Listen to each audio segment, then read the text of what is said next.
Salve, Macas. ¿Arranco yo? Venga, pues nada, oye, bienvenidos a todos. Lo primero, daros las gracias por venir, daros las gracias a Gonzalo y a Alberto también por estar aquí. Como sabéis, bueno, desde la Federación de Golf de Madrid, desde que Gonzalo es el presidente del Comité de Profesionales, pues se han hecho diferentes actividades de formación, no simplemente de competición, que era lo que nos dedicábamos principalmente hasta entonces. Bueno, pues hemos tenido la suerte de poder contar en estos meses con la presencia de Molinari, hemos tenido la suerte de contar con Olazábal también, y hoy, bueno, pues hemos traído aquí a Alberto, que nos hacía especial ilusión por ser muy buen amigo. Nos hace especial ilusión por ser muy buen amigo y porque nos parece realmente interesante y algo en lo que todos podemos aprender mucho, lo que está haciendo con, bueno, desde su parcela, con jugadores tan importantes como José Leo o como Joaquín Niman.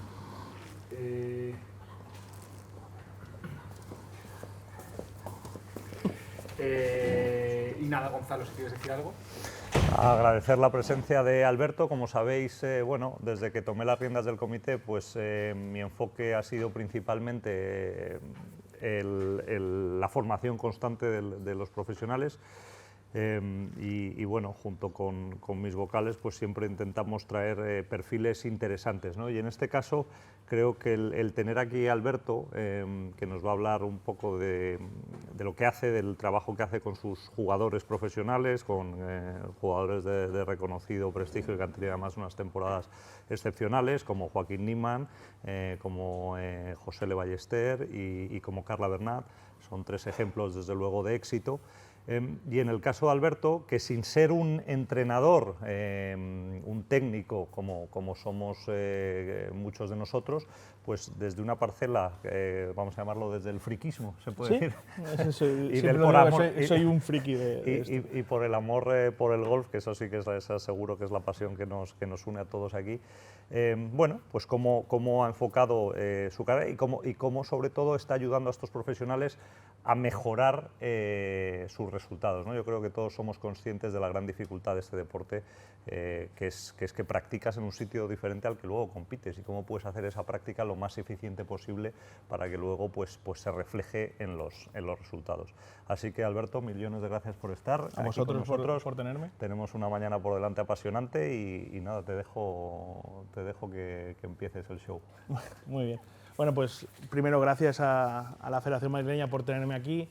Os tengo que decir que Carlos me llamó hace cosa de un mes y medio, antes de irme a Hong Kong fue, ¿no? Antes de Hong Kong. Sí. Antes de Hong Kong. Sí, antes de todo. Y le dije, Carlos, tío, no voy a poder dar una charla, digo, ¿cómo voy a ir yo al comité de formación, ¿no? de profesionales? Yo no soy profesional, no sé de swing, ahora probablemente está haciendo 80s o más, y me daba un poco de vergüenza, y le dije que no iba a venir. Me llamó luego junto con Gonzalo, que estabas jugando tú una previa, creo que estabas jugando la previa, el entrenamiento o algo así, y les dije también que no, que lo tenía que mirar, pero que no me iba a sentir cómodo y que era algo que no quería hacer. Somos muy insistentes. Sois muy insistentes, y además tengo que decir que una de las cosas que siempre hablo con José y sobre todo ahora con Joaco desde hace un tiempo es que tienen que aprender a salir de su zona de confort, ¿no? Y lo he tomado como un aprendizaje mío también de salir de mi zona de confort, de trabajar siempre en un grupito pequeño, pues que es el de los técnicos y demás, y pues dar una exposición, ¿no? que no había hecho nunca antes. Así que lo que os quiero mostrar es pues eso, el rol que estoy haciendo ahora con ellos y que he estado desarrollando mucho tiempo también en la Federación Valenciana cuando trabajaba con ellos. No es la verdad absoluta, lo digo más adelante, luego en la presentación. Es una de las cosas que he ido haciéndome poco a poco a mí mismo, desde que desde que empecé a jugar a golf cuando era pequeñito, hasta que me fui luego a Estados Unidos, un poco cómo me cambió la vida con la carrera universitaria allí, estar de asistente de entrenador en la universidad donde me gradué. Luego me dirigí un poquitín hacia la gerencia de campos hasta que empecé a trabajar en la federación, y sí que fue cuando estuve en la federación un poco cuando me di cuenta de esa demanda que había sobre todo por las familias de tener una organización real. Al final los padres muchas veces no saben qué hacer con sus hijos, quieren lo mejor para ellos y muchas veces incluso sin querer se pueden equivocar en lo que es mejor, ¿no? Entonces empecé a estudiar muchísimo, se lo comentaba a Carlos antes, no soy mucho de ver Netflix, sino soy mucho más de ver estudios raros. Le estaba contando uno que no os iba a contar, pero que sí que lo quiero decir, para que entendáis el friquismo, ¿no?, que ha dicho Gonzalo. Me leí un estudio de 150 páginas de cómo debe decidir un jugador de balonmano de una universidad alemana qué es mejor, si el instinto y la primera decisión o la decisión acertada, ¿no? No tiene nada que ver con el golf, realmente, pero tiene que ver con el deporte. Os digo el resumen del estudio, porque creo que sí que se puede aplicar al golf, y es que al final estos jugadores de balonmano, cuando les hacían decidir en cuestiones de segundos, tomaban una decisión, y luego cuando la decisión la miraban en una pantalla parada, conforme estaban todos los equipos tomaban otra decisión. La decisión correcta, en el 89% de los casos, era siempre la que tomaban por instinto. Entonces, pues eso a lo mejor hay gente normal que no se lo leería, ese estudio, y yo soy pues de esos que se leen esos estudios. Entonces, con todo lo que he ido leyendo y con todo lo que he ido analizando, al final he tenido la oportunidad de trabajar con José Luis desde que era pequeñito en la federación, y con Carla, y con las hermanas Tejedo también mucho tiempo. Luego he tenido otros jugadores amateurs por ahí, y luego pues ahora la suerte de que en los últimos años para José le han sido muy buenos, y me ofreció la posibilidad de cuando se hizo profesional, de trabajar con él a diario, y pues bueno, la tomé. Y luego pues con Joaco llevo un tiempo también, pues yo creo que son un poco cosas de estar en el momento correcto, ¿no?, en el sitio adecuado, y también empecé a trabajar con él porque estaba buscando algo que le pudiera organizar un poco su vida, ¿no? Entonces, nada. Que quede claro, perdona, que siempre preguntan que no es primo ni tío de José, que debe ser el padre o algo así. No tiene nada que ver. Compartimos apellido, pero no somos nada, la verdad que no somos. Bueno, le contaba, nos enteramos hace poco además, como soy tío quinto o sexto de él o algo así. O sea, porque Castellón es pequeño también, ¿eh? Entonces, nada, yo un mensaje sí que os quería lanzar a todos antes de empezar un poco pues, con la presentación y con la charla que tengamos Gonzalo, Carlos y yo, es que esto es una cosa recientemente nueva. No hay mucha gente que sepa ni que existe, pero seguro que vosotros que os dedicáis a la formación de jóvenes talentos y jugadores, habréis escuchado alguna vez que un padre os pide que después de la clase de golf pues quieren que haya algo más, tanto después como antes, ¿no? Entonces, un poco eso es lo que estaba haciendo yo. Hay muchísima demanda, afortunadamente. Sí que se requiere muchísimo tiempo para cada jugador. No es algo en el que puedas tener 25 jugadores, porque si lo quieres hacer bien, considero que hay que dedicarle el tiempo necesario y tratarlo al final como si fuera tu propio hijo. Y acompañaros, pues eso, a ser esos mentores, ¿no? O esos personas o padre de golf, ¿no?, de esos jugadores para ayudarlos a llegar a donde ellos quieren. Vale, paso a la siguiente, si quieres. Este es el mensaje vuestro. Vale, ¿qué es lo que hago exactamente? El equipo del golfista, voy a pasar a la siguiente, ¿vale? Y luego volveré hacia detrás. Cada vez, incluso en el mundo amateur, comentaba con Gonzalo antes y digo, ostras, esto, claro, no es lo mismo estar en el Challenge Tour que jugar el European Tour o que estar en el Leaf, ¿no? Que las posibilidades de cada jugador son diferentes. Pero al final nos estamos metiendo que cada jugador tiene cerca de 3 entrenadores, pues unos que son específicos de juego corto, pad, swing, entrenador mental, preparador, recuperador, oficio, lo que queramos. El manager también está metido ahí y sobre todo la familia, ¿no? Pero durante mucho tiempo, en vez de trabajar como un equipo, y todos los profesionales lo llaman equipo, cada uno iba un poco hacia su parcela. El fisio siempre consideraba que la recuperación era lo más importante, el preparador físico pues que estar fuerte era lo más importante, el entrenador de swing, pues, al final estamos siempre preparando golpes largos, ¿no? Y no había una cohesión dentro de ese equipo. Entonces, a lo que yo me he dedicado y a lo que yo he estado estudiando es el poder coordinar todo ese equipo y que todo el mundo vaya en la misma dirección sin romper el juguete, ¿no? El famoso juguete roto que se habla tantas veces. Entonces, lo que ofrezco yo un poco, ¿no?, es coordinar todo ese equipo profesional, aportar una estructura en la que cada uno sepa el rol que tiene que desarrollar dentro de su faceta en el equipo y hacer una planificación anual. A lo mejor está bien por lo que estudié yo en su día, que hice Sports Management, que yo siempre he tenido claro los ciclos competitivos de los jugadores. Pero sí que en el mundo del golf yo creo que muchas veces no nos enfocamos las temporadas de una manera correcta. O sea, tenemos 25 torneos, 20 torneos o 15 torneos, les damos la misma importancia a todos, que eso puede ser que esté bien, pero no planificamos para toda una temporada, ni a nivel físico, ni a nivel mental, ni a nivel de entrenamiento. Y entonces yo creo que la clave está un poco eso, en unir todas las patas de esos equipos para que vayan todos a la vez y que esa planificación anual se lleve a cabo y se acabe de cumplir, ¿no? Luego yo además también realizo un análisis de estadísticas muy completo de toda la temporada del jugador y de los torneos que está jugando en ese momento, y entonces aplicamos la práctica para acorde a esas estadísticas. Luego ya indagaremos mucho más de todo eso. Y luego al final, pues eso, es un acompañamiento integral. Yo con José en este caso, o cuando estaba viajando con Carla, o cuando viajo con Joaco, estás ahí desde primera hora que ellos llegan al campo, se sienten cómodos de tenerte al lado para cualquier cosa que ya no tiene que ser de golf, ve a buscar un paraguas, puede ser. Y ellos se sienten cómodos de que cuando lleguen a la zona de approach tengan ya todo preparado, o sea, todos los drills montados, que cuando lleguen a la zona de campo de práctica sepan lo que van a hacer ese día, sin tener que estar improvisando, ¿no? Y al final, pues es eso, es un acompañamiento integral que hacemos en competición y en días de práctica también, ¿vale? Antes de empezar con el tema de... ¿Qué hago? No. Antes de empezar con el tema de los entrenamientos, esto es una... os quiero contar una metáfora de lo que es el progreso del jugador hasta llegar, ¿no?, a la élite máxima, de lo que he vivido yo. Cada uno habrá vivido una cosa. Al final tienes jugadores que son benjamines y que han sido campeones de España, luego son alevines, vuelven a ser campeón de España, son infantiles, vuelven a ser campeón de España, representan a los equipos nacionales pronto y tienen una confianza increíble. Y llegan a los 16 años y el golf no les aporta nada, no tienen prácticamente retos. Sí, es a Estados Unidos, pero hay veces que tampoco es un sueño para ellos. Y entonces, yo a los padres les explico siempre lo del burro y la zanahoria, que no, y no sé realmente qué es lo mejor, pero aquí sí que voy a nombrar a Carla Bernat. Carla Bernat, todos la conoceréis ahora, me imagino, o casi todos la conocéis. Todos diríais que es una grandísima jugadora, ¿no? Hasta que tuvo 16 años, creo que fue, 17, perdona. No. 16 ya estaba. Sí, 16 empezó cuando entrar en los equipos nacionales, pero no la conocía nadie.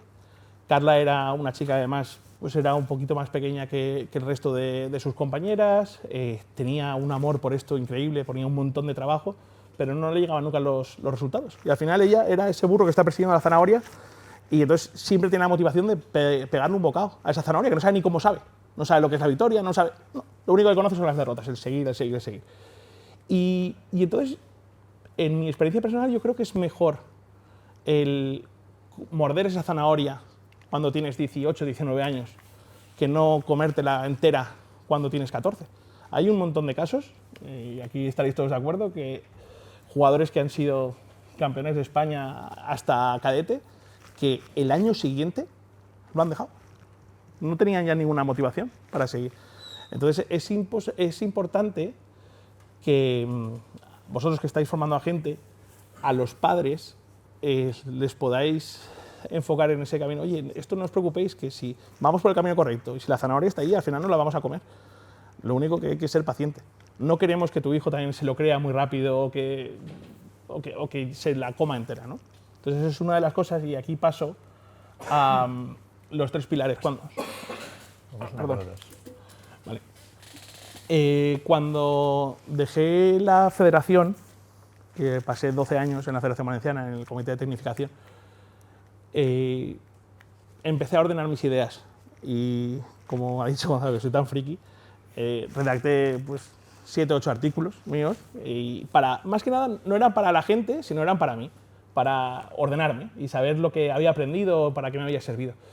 Y entonces, de toda la gente que había visto, dije, ostras, hay 3 etapas muy claras, o que yo veo muy claras. El jugador que empieza de joven hasta los 15, 16 años, luego desde los 16 a los 20 o 19, que es cuando se van a Estados Unidos y cogen el primer año, y luego a partir de los 20 en adelante, ¿no? Entonces, en esa primera etapa, yo metería a todos los niños y os diría una cosa, y podríamos abrir un debate aquí. Yo considero que ser campeón de España Benjamín o campeón del ranking nacional de Madrid Benjamín es muy fácil. O sea, todos vosotros podéis coger a un niño Benjamín con un padre intenso, ¿vale? Que se quiera dedicar a vosotros y que confíe en vosotros y además en sí mismo como padre, y ese niño en un año es campeón de España Benjamín. O tiene muchas opciones, vale. Educar también a esos padres y hacerles partícipes de las cosas buenas, de las cosas malas y de incluso de hacerlos mejor a ellos como padres, ¿no? Entonces, en los 3 pilares siempre hablo de lo que idealmente tendría que hacer el padre según mi punto de vista, ¿no? Entonces, si paso a la primera etapa, que es el pilar 1, que es el del trabajo, lo que os decía de los jugadores Benjamín, es el campeón de España. Los padres, al final, incorporan una rutina en la vida de sus hijos. Los lunes, miércoles y viernes vamos a ir a la clase grupal. El sábado, que tenemos un poco más de tiempo, vamos a hacer un entrenamiento especial. El domingo lo vamos a dejar a... Y al final ese niño, que es Benjamín, tiene una estructura, empieza a entender que esto del golf es un deporte que sí, que es un hobby para él y que se lo pasa muy bien, pero que no es como ir solo a practicar cualquier otro deporte, sino que tiene muchas cosas detrás. Y los padres le incorporan esa capacidad de trabajo. Y esperamos que no sea una obsesión, ¿no? que es lo que digo. Entonces, esa primera etapa, el trabajo es fundamental, son 3 líneas. Trabajo, decía, luego el talento y luego el amor por lo que hacen, ¿no? Entonces, en esta primera etapa, el trabajo está arriba del todo. El que más trabaja será el mejor, ¿no? El papel de los padres, bueno, eso es crear el entorno, esos horarios, apoyarlos, llevarlos en coche, porque los chavales no pueden ir, ¿vale? Entonces, en la segunda etapa es donde la línea del talento empieza a crecer muy rápidamente, ¿vale? Pues eso, 14 años, ya estamos en campeonatos de España infantiles. Hay un chaval que sí, que trabaja lo mismo que los demás, pero que además tiene eso que se ve, ¿no? El vuelo de bola es diferente, el ser más habilidoso alrededor de green, el poder tirar putts bajo presión y poderlos meter. Y entonces, ese talento natural, que da igual que ese niño lo que hiciera, si pues, jugara a fútbol seguro que sería bueno. Si lo pones a tirar unos dardos, lo haría bien. Y si lo pones a jugar a tenis, también lo haría bien, ¿no? Entonces, ahí se van igualando. ¿Y cuál sería la misión de los padres? Pues ahí tienen que ir transformándose ellos. Ya no tienen que ser tan rutinarios, ya tienen que saber equilibrar. Tienen que saber explicarles que todo lo que han venido haciendo ahora hay veces que no es suficiente. Si no tienes ese extra, ¿no? Pues a lo mejor ya no vas a seguir ganando torneos. Y sobre todo, tienen que saber quitarle presión. Es muy difícil explicar a un niño que ha sido campeón de España, me vienen nombres que no voy a decir un montón ahora a la cabeza, ¿vale? Campeón de España Benjamín, alevín, infantil, llegan a cadete y son el 50 en el Campeonato de España, cadete. Y dices, ¿qué está pasando? ¿No? Hemos trabajado más que nadie, a lo mejor nuestro talento, ¿vale? Por lo que sea, no está en la misma que este chico que ahora está trabajando lo mismo que tú. No es que tú hayas estado haciendo algo mal, es que el talento no, es algo natural que tiene cada uno, ¿no? Entonces, el poder quitar esa presión a sus hijos de todo llegará, vamos a seguir, esto es un deporte, esto tal, ¿vale? ¿Me salta? Vale. Y en la tercera etapa, antes de hablar de la tercera etapa, y sobre todo en esta en la que el talento es fundamental, sucede la tostada quemada o lo que es conocido en el deporte el burnout. Solo quiero que me digáis, y me gustaría que me levantarais la mano, ¿cuántos de vosotros conocéis a alguien que aguantó jugando a golf hasta los 16 y a los 16 se dejó el golf? De todo. Muchísimos. Así todos, ¿no? Todos conocéis algo de esto. Entonces, a Gonzalo se le ha contado antes, y me dice, me ha pasado esta mañana. Bajamos de la cama, vamos a desayunar, enchufamos la Nespresso que él tenga o la cafetera y ponemos una tostada de pan Bimbo en la tostadora. Y le damos ¡plup! El setting que tenemos siempre, ni más ni menos. Sale el café y ¡plup! Y salta la tostadora. Y la vemos, está blanca, ¿verdad? La vemos y la tostada está blanca. Entonces decimos, 30 segunditos más. Volvemos a bajar, nos vamos a poner el azúcar al café y de repente oímos el pi, pi, pi, pi, pi, pi, pi, y sale la tostada y está completamente quemada. Eso diría yo que es el ejemplo más claro de un jugador de 16 años. Estamos jugando muchos torneos, estamos haciéndoles practicar demasiado, él no dice nada, porque al final pues ya ves, son los padres, son los entrenadores y tienen respeto, aunque algunos no vayan cambiando y no lo tengan tanto.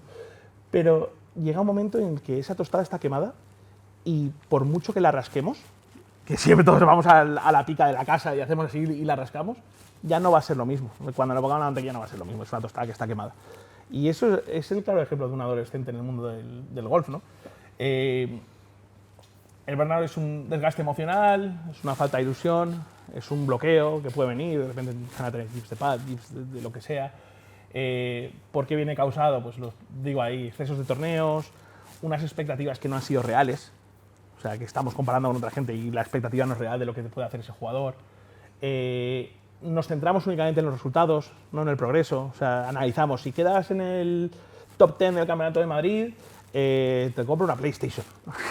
Que he escuchado yo decir a gente, estás centrándote no en que el chaval esté controlando sus controlables, sino en cosas que no son controlables por él. ¿Y cómo se puede prevenir? Pues eso, con descanso, con planificación, conversando muchísimo con ellos, ya no solo los padres, sino todos vosotros. Hay veces que la mejor clase se tiene en la cafetería, no hace falta tenerla en el campo de prácticas. Saber cómo está el jugador, que muchas veces se nos pasa por alto, ¿no? El cómo se encuentra en ese momento de la vida. Y luego que consigan recuperar la diversión por lo que hacen, que al final esto es un juego. Yo no voy a decir el nombre, vale, no voy a decir el nombre, pero os voy a contar una anécdota que esto me marcó a mí y seré muy mayor y me seguiré acordando. Un equipo de la Federación Valenciana, campeón de España sub-18, de chicas, no me acuerdo del campo, pero me acuerdo de una niña meterse en la furgoneta después de haber ganado la medalla, quitarse la medalla y decir, ¿alguien quiere mis palos? Sí, pensaba que estaba de broma. Me giro y digo, ¿qué estás diciendo? Y hace, sí, sí, hoy es el día más feliz de mi vida. Y digo, vale, está de broma. Y hace, hoy oficialmente me dejo el golf. Y yo, me queda a cuadros. Y le digo, ¿pero qué está pasando? ¿Hemos hecho algo mal? Dice, no, dice, ya he conseguido lo que quería. Puedo estudiar medicina. En la Comunidad Valenciana, si tú eres deportista de élite nivel A, en aquel entonces había un cupo específico para deportistas de élite nivel A que podían acceder a la carrera que quisieran.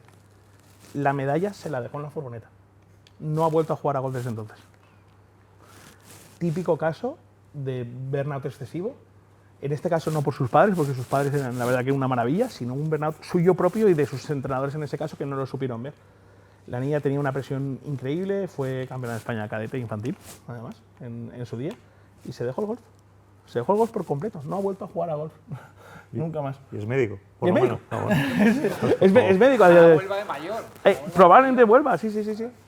Y otro caso de burnout, y este sí que lo puedo decir porque me lo he encontrado hoy justo, saliendo del AVE, Carla Herrero, me choco una bolsa de la Valenciana. Y digo, ¿una bolsa de la Valenciana en el AVE? Y digo, Carla, ¿qué haces aquí? Carla Herrero Cantero. Y dice, nada, y digo, ¿qué haces con los palos? Y digo, ¿te has dejado el golf? Y hace, ¿qué va? Sí he vuelto.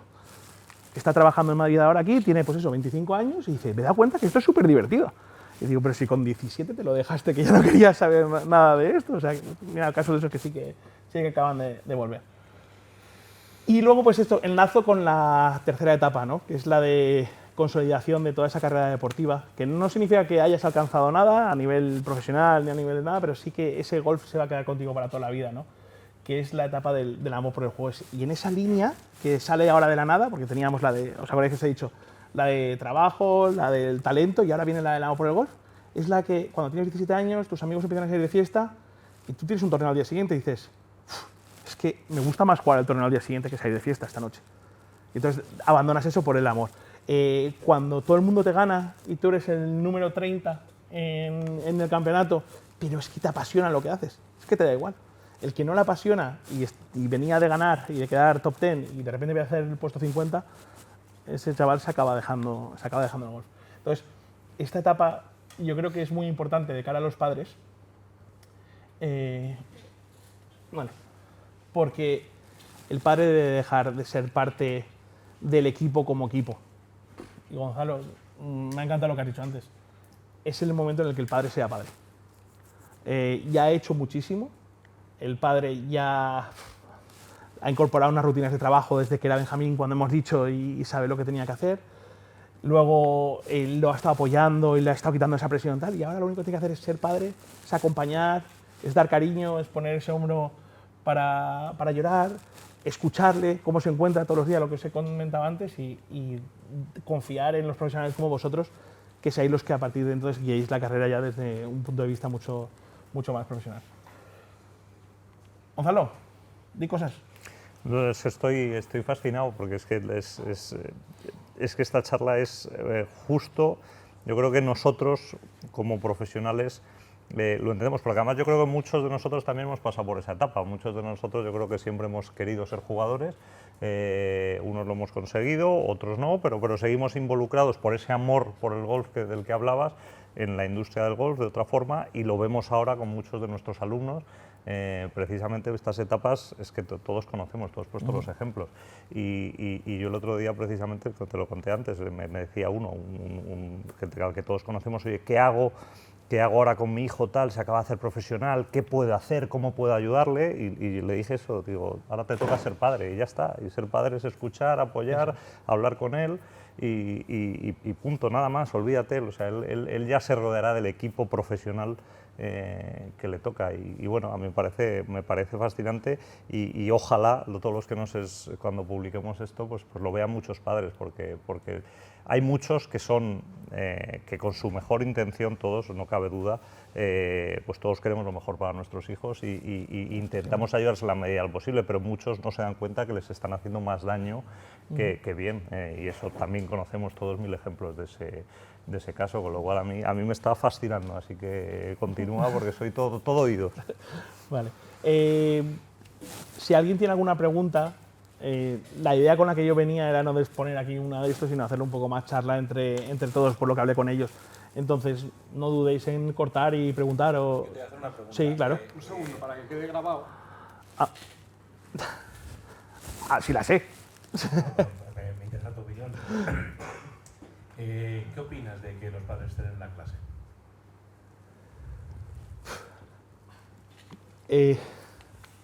Yo creo que es la mejor manera de que un padre, siempre que sea respetuoso con el profesor y que no se meta en la clase, ¿no?, de que el padre sea parte de ese equipo y aprenda a entender. Lógicamente, si un padre no es respetuoso con el profesor, lo mejor es que no esté en clase. Pero siempre que los padres sean respetuosos y entiendan lo que le está diciendo el profesor, y al final ese performance coach, ¿no?, al principio es el padre, que es el que está coordinando todas las áreas, que luego cuando hable con el preparador físico le puede explicar lo que le has estado diciendo tú en clase. Pero la primera cosa es que les entienda que lo importante en ese momento eres tú, que lo importante cuando está en la preparación física es el preparador físico, y que lo único que hagan es aprender de ese entorno. Se educa a través de Efectivamente, efectivamente. O sea, si tú los tienes en la clase y son respetuosos, yo creo que no puede haber nada malo, porque además entienden del sacrificio, entienden de tal. No, a mí me ha pasado en tecnificaciones que hemos tenido, total. Oye, ¿qué habéis hecho en todo el día? Y digo, si hubieras estado y hubieras visto las 27 estaciones que hay montadas y el trabajo que ha estado haciendo el técnico con tu jugador, o cuando viajábamos al centro de excelencia y todo eso, es importante que ellos sepan de todo el trabajo que hay detrás. Yo creo que además también ayuda a que, lo que iba a hablar ahora, las expectativas reales, el padre desde casa las pueda reducir. Si un padre ve que su hijo realmente no está al nivel que él piensa, y tú ves que estás haciendo un montón de cambios técnicos en ese momento, te digo por tu caso en concreto, ¿vale? A lo mejor el torneo del fin de semana el chaval no puede rendir, y tú le estás diciendo al chaval, me da igual el resultado, lo único que quiero es que hagas una transferencia de competición de lo que estamos trabajando ahora para esto, y si estabas intentando pegar una bola, lo que sea, que lo haga en el campo. Y el padre entienda que luego cuando hace 80 es porque su entrenador se lo ha dicho, pues yo creo que estará todo el mundo mucho más tranquilo. Pero, punto uno y fundamental es que haya respeto y que entienda que lo importante eres tú. Y yo creo que depende mucho de la etapa en la que estemos, ¿no? Claro, sí. No es lo mismo la etapa de Benjamín, claro. En una etapa en la que el niño tiene, bueno, el jugador tiene 19 años, es que no va a aportar nada. Te estoy hablando sobre todo de etapas de eso, de superformación. Etapas de pequeño. Sí, etapa de pequeño. Los 16. Porque al final el padre va a estar con él siempre. A lo mejor cambian de entrenador de aquí a 4 años, pero todo lo que él vaya aprendiendo y eso también es bueno.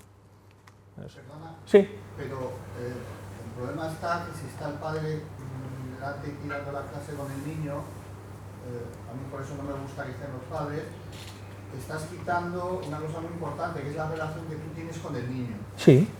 Si está el padre, Un segundo, el Juan, niño un segundo. nunca va a ser niño. Yo creo que la misión, entiendo perfectamente lo que dices, ¿eh? Pero la relación que tienes que llegar a tener con el niño es que el niño sea niño delante de su padre y delante tuyo. Que es imposible muchas veces, lo entiendo. Es imposible, y si son niñas, menos todavía. Y son niñas menos. Pues ahí sí que tenéis que poder decidir vosotros lo que pensáis que es lo mejor. Yo estoy convencido que tú no vas a hacer nada malo, o sea, en contra del niño. Lo que vas a buscar es el máximo rendimiento para ese niño. Entonces lo único es que hay que hablarlo con el padre y decírselo. Tu hijo no es igual cuando está conmigo a solas que cuando está contigo.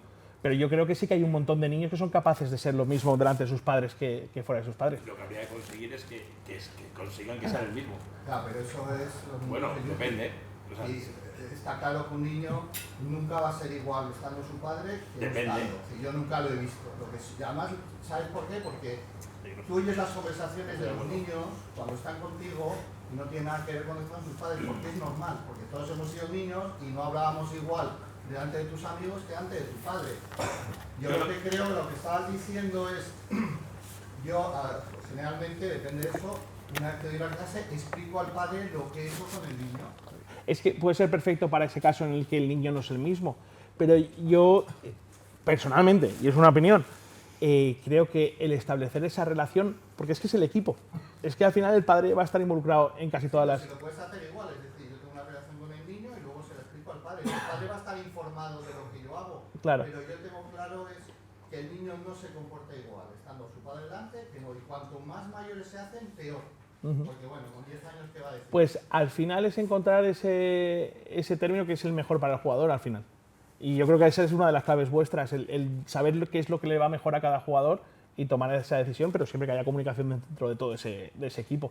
el éxito, yo desde mi punto de vista, y trabajo todo con chavales, yo dejo siempre estar a los padres. Y el vínculo que tú creas con el padre y el niño en la clase puede ser la leche a nivel de productividad.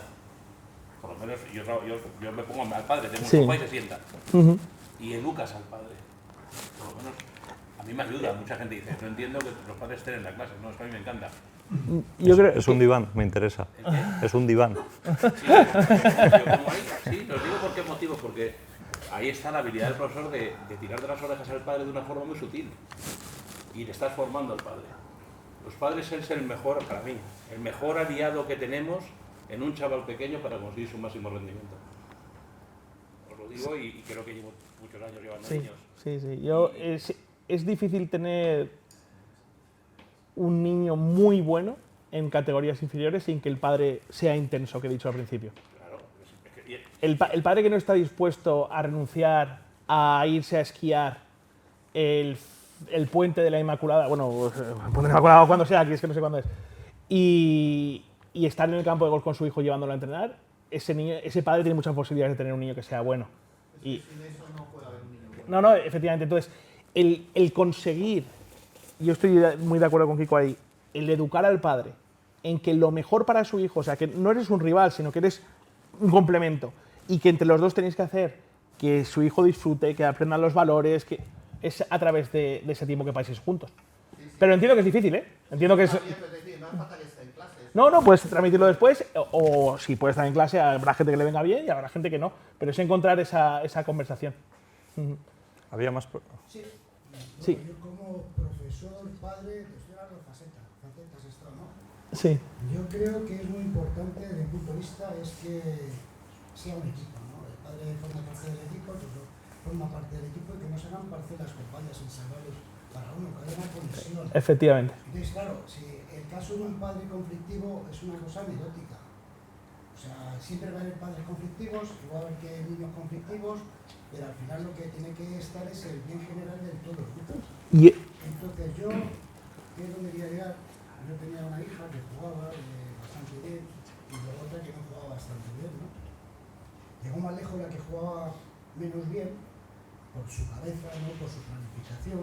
Bueno, y yo cuando iba a dar clases de golf y estaba en ferias de la Juan, ¿no? Yo siempre he delegado porque he tenido confianza en los profesores que me daban clase. Claro. Y no ha habido controversia. Pero ese ambiente de confianza se da cuando es un ambiente abierto y se hablan las cosas honestamente entre los padres, o sea, con el padre es una cosa fundamental. Claro. Sobre todo porque le llevan en el coche y a veces cuando hay un conflicto, al final a quien le echan la culpa es al profesor. Estoy de acuerdo. Yo creo que el tema de los niños es un tema muy delicado, porque además esto es un deporte piramidal, donde llegar arriba ya muy pocos y hay que prepararlos más para la parte del medio para abajo, que es donde está la inmensa mayoría. Eso muchas veces es el tema que a veces tenemos los profesores que intentar que los padres vean que un chico puede jugar muy bien cuando es pequeño, porque físicamente ha desarrollado más, pero luego ese desarrollo de los otros que no han desarrollado se desarrolla y a lo mejor crecen más logísticamente que el que ha desarrollado primero. Por supuesto. Yo he visto jugadores pequeños que, lógicamente, por potencia y eso han pegado mucho más fuerte, han jugado más, pues tienen unas cualidades mejores por las que tenían, pero luego ya han llegado a un tope y no han desarrollado como jugadores. Pues es un tema muy complicado, es muy bonito hablarlo, pero es muy complicado. Es muy complicado, no, estoy de acuerdo, pero creo que sí que es el deber de todos los que están involucrados en la formación de jugadores, de poder llegar a ese ambiente de trabajo ideal y de la educación del padre como uno más del equipo. Porque es que nos olvidamos, pero son los que toman las decisiones en la mayoría, en las primeras 2 etapas prácticamente. ¿Tú con la experiencia que tienes, en una escuela de niños, piensas que los padres también forman parte de la escuela? No entiendo la pregunta muy bien. Que como hay uno que dice que no quiere a los profesores, otro dice que le gusta a los padres, otro le dice que le gusta a los padres que tienen la clase, que tú por tu experiencia, ¿cómo lo ves mejor? Eso lo tengo, mi experiencia lo tengo clarísimo. Todos los ambientes en los que yo me he movido y que pones la vista atrás son un grupo de padres que han decidido llevar a un grupo de niños al siguiente nivel. Pasó con Manises cuando era pequeño, digo en mi experiencia particular. Hay clubes que están muy marcados. Coges Costa de Azahar, coges Mediterráneo, coges Manises, que te he dicho, Escorpión, en los que el grupo de padres está muy involucrado y que son los que dicen, pues nos vamos a jugar a, yo qué sé, a Alicante, que está a 3 horas de aquí, nos vamos en coche, buscamos un hotel. Al final esos padres son los que están moviendo todo. Yo creo que tienen que ser parte, incluso muchas veces los padres están involucrados en los comités infantiles de los clubes o de las federaciones y son los que mueven todo, son los que tienen más interés en que eso funcione. Entonces, por supuesto. Sí. Bueno, vamos a continuar porque las causas de padres e hijos son infinitas, así que vamos a seguir, vamos a seguir hablando de este tema, pero... Ok, el siguiente tema que quería un poco tocar es la gestión de las expectativas reales. Muchas veces los padres, los entrenadores o la gente que acompaña intentas o tienes unas expectativas de un jugador que no son las reales. No se puede decir, es que mi jugador ha pasado a hacer 69 a hacer 80 cuando 69 lo ha hecho 2 veces en su vida. Tenemos que ver, pues, poder analizar realmente dónde está ese jugador. El desarrollo de cada jugador no es el mismo, aunque tengan la misma edad. Un niño de 14 años, como han dicho por ahí, puede haber crecido ya y haber pegado el cambio y estar pegando de 260 metros al drive y otro está pegando todavía 220. Pues lógicamente la situación no es la misma ni las expectativas son las mismas. Y luego, sobre todo, sí que hay una, ya más derivada de la competición y el entrenamiento, casi todos los jugadores, y pasan en etapas profesionales también, se exigen siempre tirar 2 o 3 menos del par del campo. Da igual que hayas dormido 4 horas porque estás con jet lag, no lo puedes decir algún jugador profesional de aquí, siempre os intentáis muchas veces el dar el máximo, por supuesto, pero os exigís demasiado para el momento en el que estáis.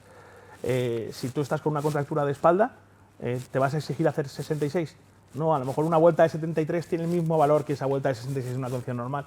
Entonces, el tener unas expectativas reales y entender el momento de la temporada en la que te encuentras y el momento físico en el que te encuentras, yo creo que hace que sepamos ver la realidad de una manera mucho más fácil, ¿no?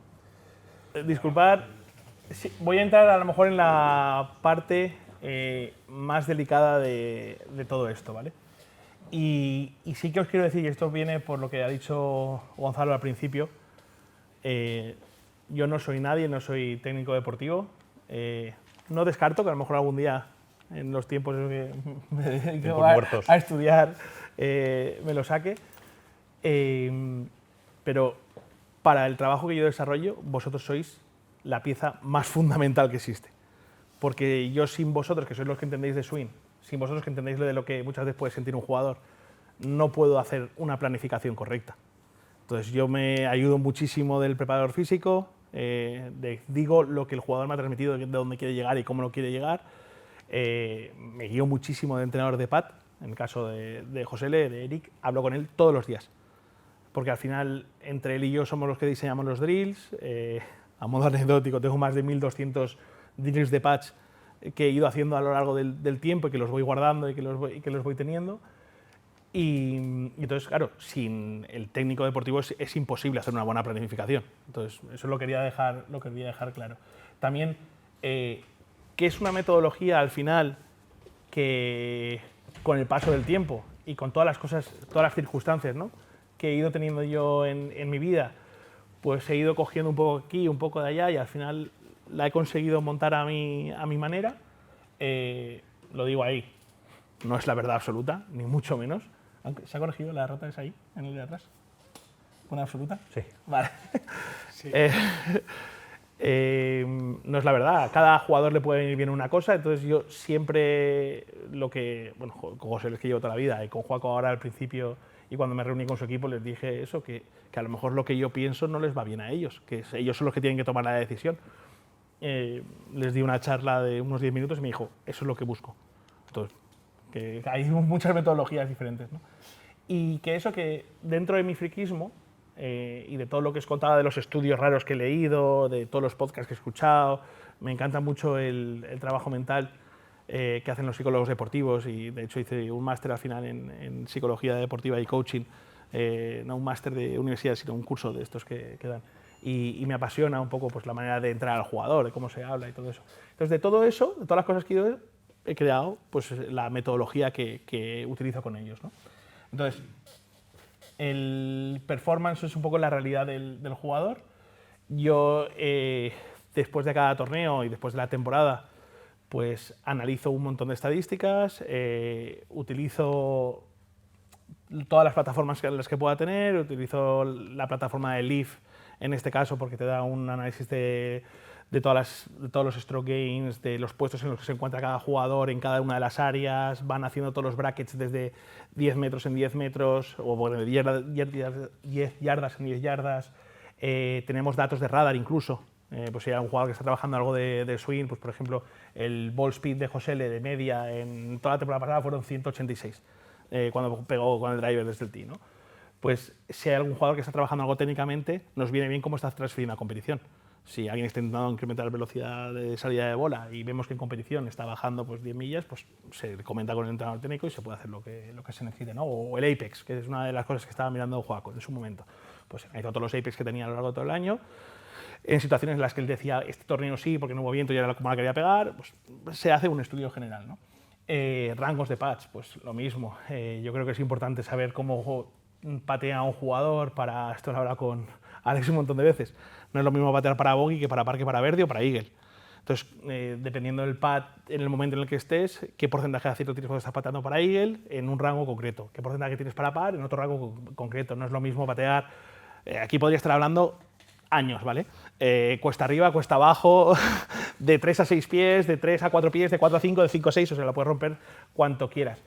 Pero sí que es importante que aunque yo, personalmente, o Alex, que también sé que es eso, lo digo a él porque lo conozco, lo miramos todo, porque somos así, al jugador no le puedes decir todo.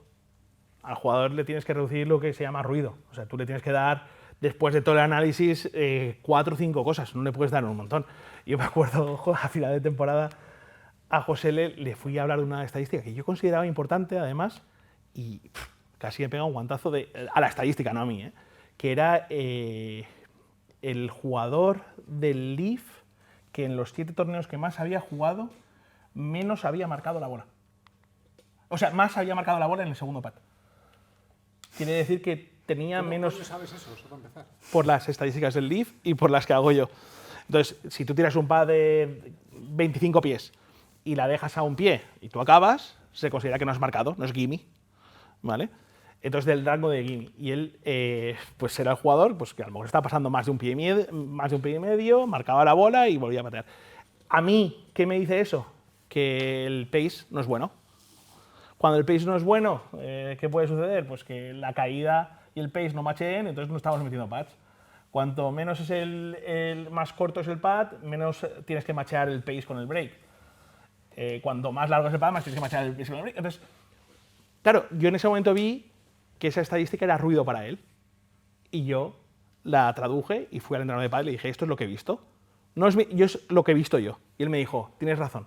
Quiero trabajar en todo lo que es esta post-season, el pace en pads de entre 12 y 21 pies. ¿Por qué? Porque se consideraba que inside 12 feet, ¿vale? O sea, dentro de esos 4 metros, la manera que tiene de patear un poco más agresiva le estaba haciendo meter pads. Su porcentaje de aciertos en esos de 9 hacia adentro era de los mejor que había. Sin embargo, el de conversión de 12 a 21 era un poquito peor. Entonces dijo, no, esto sí que tiene mucho sentido lo que estás diciendo, pues a lo mejor va un poco más vivo la bola al llegar al hoyo, entonces es muy difícil hacer ese match de caída con velocidad, ¿no? Pues eso es lo que digo del ruido, os he dicho ahí un poco de interioridades. Una vez que se analiza con todo el equipo, con todo el equipo es todo el equipo, ¿vale? Hemos tenido la reunión ahora allí en Australia con el team de Joaco, y entonces se decide que hay que presentarle al jugador y qué es lo que no hay que presentarle al jugador, qué es lo que se puede pasar un poquitín por alto y qué no, y incluso si hay cosas que se consideran ruido para el jugador, pero que el equipo considera que sí que hay que trabajar, se puede trabajar en silencio, ¿vale? Y no hay ningún problema. O sea, se va trabajando bueno, hay mucha metodología para poderlo trabajar, ¿no? Sí que es importante, y esto es otra vez mi opinión personal, el enseñarles sus puntos fuertes y sus puntos débiles. Pero la manera de presentarlo es clave, ¿vale? Es clave para que el jugador siga confiando en ti. Es clave para que además no le podamos hacer mella psicológicamente en algo que no es tan importante, ¿no? O sea, una fortaleza, pues yo qué sé, eres un jugador muy muy bueno entre 70 y 100 yardas en proximidad. Pues eso lo tienes que recalcar, eres de los mejores en. Estamos fortaleciendo, ¿no? ese pensamiento, ¿cómo lo llaman? ¿Ves, Bartok? Sí, la charla interna. La charla interna que tiene el jugador consigo mismo cuando tiene que afrontar ese golpe después dice, ¡buah! Me han dado las yardas de 83 metros, es que ahí soy muy bueno. Entonces, todo eso que le has ido reforzando cuando has ido haciendo un análisis, a él le viene luego en un momento en el que tú no estás pensando y le dice el cadí 84, zona de bote 79. Te va a revisar y dice, es que ese es mi número. Es que tengo una proximidad de 9 pies. ¿Por qué? Porque me han dicho que es mi fortaleza, ¿vale? Lo mismo cuando estamos presentándoles sus debilidades, que yo no las presento como debilidades, sino áreas de mejora, ¿vale? Porque la palabra debilidad ya te está asustando un poco. No podemos decir, somos de los peores en... Ostras, tenemos que mejorar mucho en... ¿Por qué? Porque el jugador enseguida va a estar asociando que ese rango concreto es de lo que peor hace. Si un jugador, imaginaros, pues está mal en pads de 9 pies, de repente tiene un par de 9 pies y le has recalcado que la media del Tour es de 43,5 y que él está en media de 22, automáticamente está pensando que va a fallar el pad. Cada vez solo tiene 2 de 10 de posibilidades de meter. Entonces yo creo que eso también es muy importante, la manera de enfocarlo con los jugadores y de cómo se lo presentamos, ¿no? ¿Cuántas veces, bueno, ahora pasó esto, habéis escuchado, y estos suelen ser los padres más que los entrenadores, es que mi hijo es mal pateador? Es que si no fuera por el pad, ganaríamos torneos. Es que eso es lo que hay que evitar. Ese mensaje es brutal, ¿eh? O sea, yo creo que tenemos el padre siempre te viene y te dice, ha hecho 4 veces a 3 pads. Oye, así no se puede. Oye, cada vez es que a lo mejor hay que enfocar es que ha cogido 17 greens y la está dejando a 42 pies. Por eso está haciendo 3 pies. El ejemplo más que conozco más claro lo tenéis ahí en la Comunidad Valenciana y tiene una chaqueta verde. O sea, sí, es un tío que pateaba bien y alguien le mentalizó, le empezó a decir que pateaba mal. Y Sergio pateaba porque yo lo he vivido, los que hemos jugado con él creciendo, y era un gran pateador. Pero alguien le mentalizó de que era un mal pateador y ahí se ha quedado. Hablando de esto, tú eres friki de estadísticas, yo soy friki de leerme autobiografías de jugadores antiguos. Y, Sí. y una que he leído hace poco es de Bernard Langer y la acaba justo antes de empezar el Champions Tour, esa autobiografía. Y dice, y en uno de los últimos capítulos dice quién va a ser las futuras estrellas, ¿no? ¿Qué tal? Entonces justo está empezando Tiger y está empezando Sergio. Y dice, Sergio, si sigue manteniendo este nivel de pad, va a ser un jugador histórico. O sea, le considera el mejor pateador del mundo con 20 años. Fíjate. Fíjate. Bueno, Pues, es así, pero es que es muy importante. Y ese mensaje lo lanzamos muchas veces sin darnos cuenta. Te viene el jugador desilusionado porque ha pateado mal y nosotros además se lo reforzamos sin querer. Porque es algo que está en la sociedad. O sea, es algo que sin querer y le estamos reforzando eso que es malo pateando. Y dice, sí, no te preocupes que esta semana que viene lo trabajamos. No, no le digamos que efectivamente vamos a trabajar algo que está haciendo mal. No, vamos a estudiarlo, vamos a ver cómo... Hay muchas maneras de dirigirnos a ellos que quitarle importancia, que hay veces que son solo rachas, realmente. Y ya está, y el trabajo, hacerlo de una manera más silenciosa. Eso sí, si nos viene diciendo, es que hoy he pegado 2 drives de 325 yardas, ¡guau! Es que eres de los mejores aviadores que hay en el circuito. Porque cuando va a llegar al hoyo 15 de Royal Melbourne, jugándose el torneo, mucha gente, y aquí habla de José Le, que dice, no, es que si pegara bien al drive, José Le pega drive, increíble. Y yo no sé si cuánta gente pegó el drive en el hoyo 15 en Melbourne el otro día, pero él lo pegó, fue al árbol, pero lo pegó. Que muchas veces es eso, decir, no, hay que pegar el drive y lo pego el drive. Entonces, eso. Entonces, una vez que se ha analizado todo eso y que hemos presentado al jugador, sí que es un trabajo muy exigente de parte de todo el equipo y de ese performance coach, ¿no? Que es desarrollar todos los planes de trabajo acorde a una temporada, acorde a un ciclo concreto. Pues normalmente los jugadores suelen tener dos macrociclos grandes, pues uno que puede ser temporada y otro que puede ser el off-season, y luego en casos concretos poder preparar de alguna manera especial algún torneo. Lógicamente, pues no es lo mismo jugar Augusta National que estar jugando Royal Melbourne, ¿no?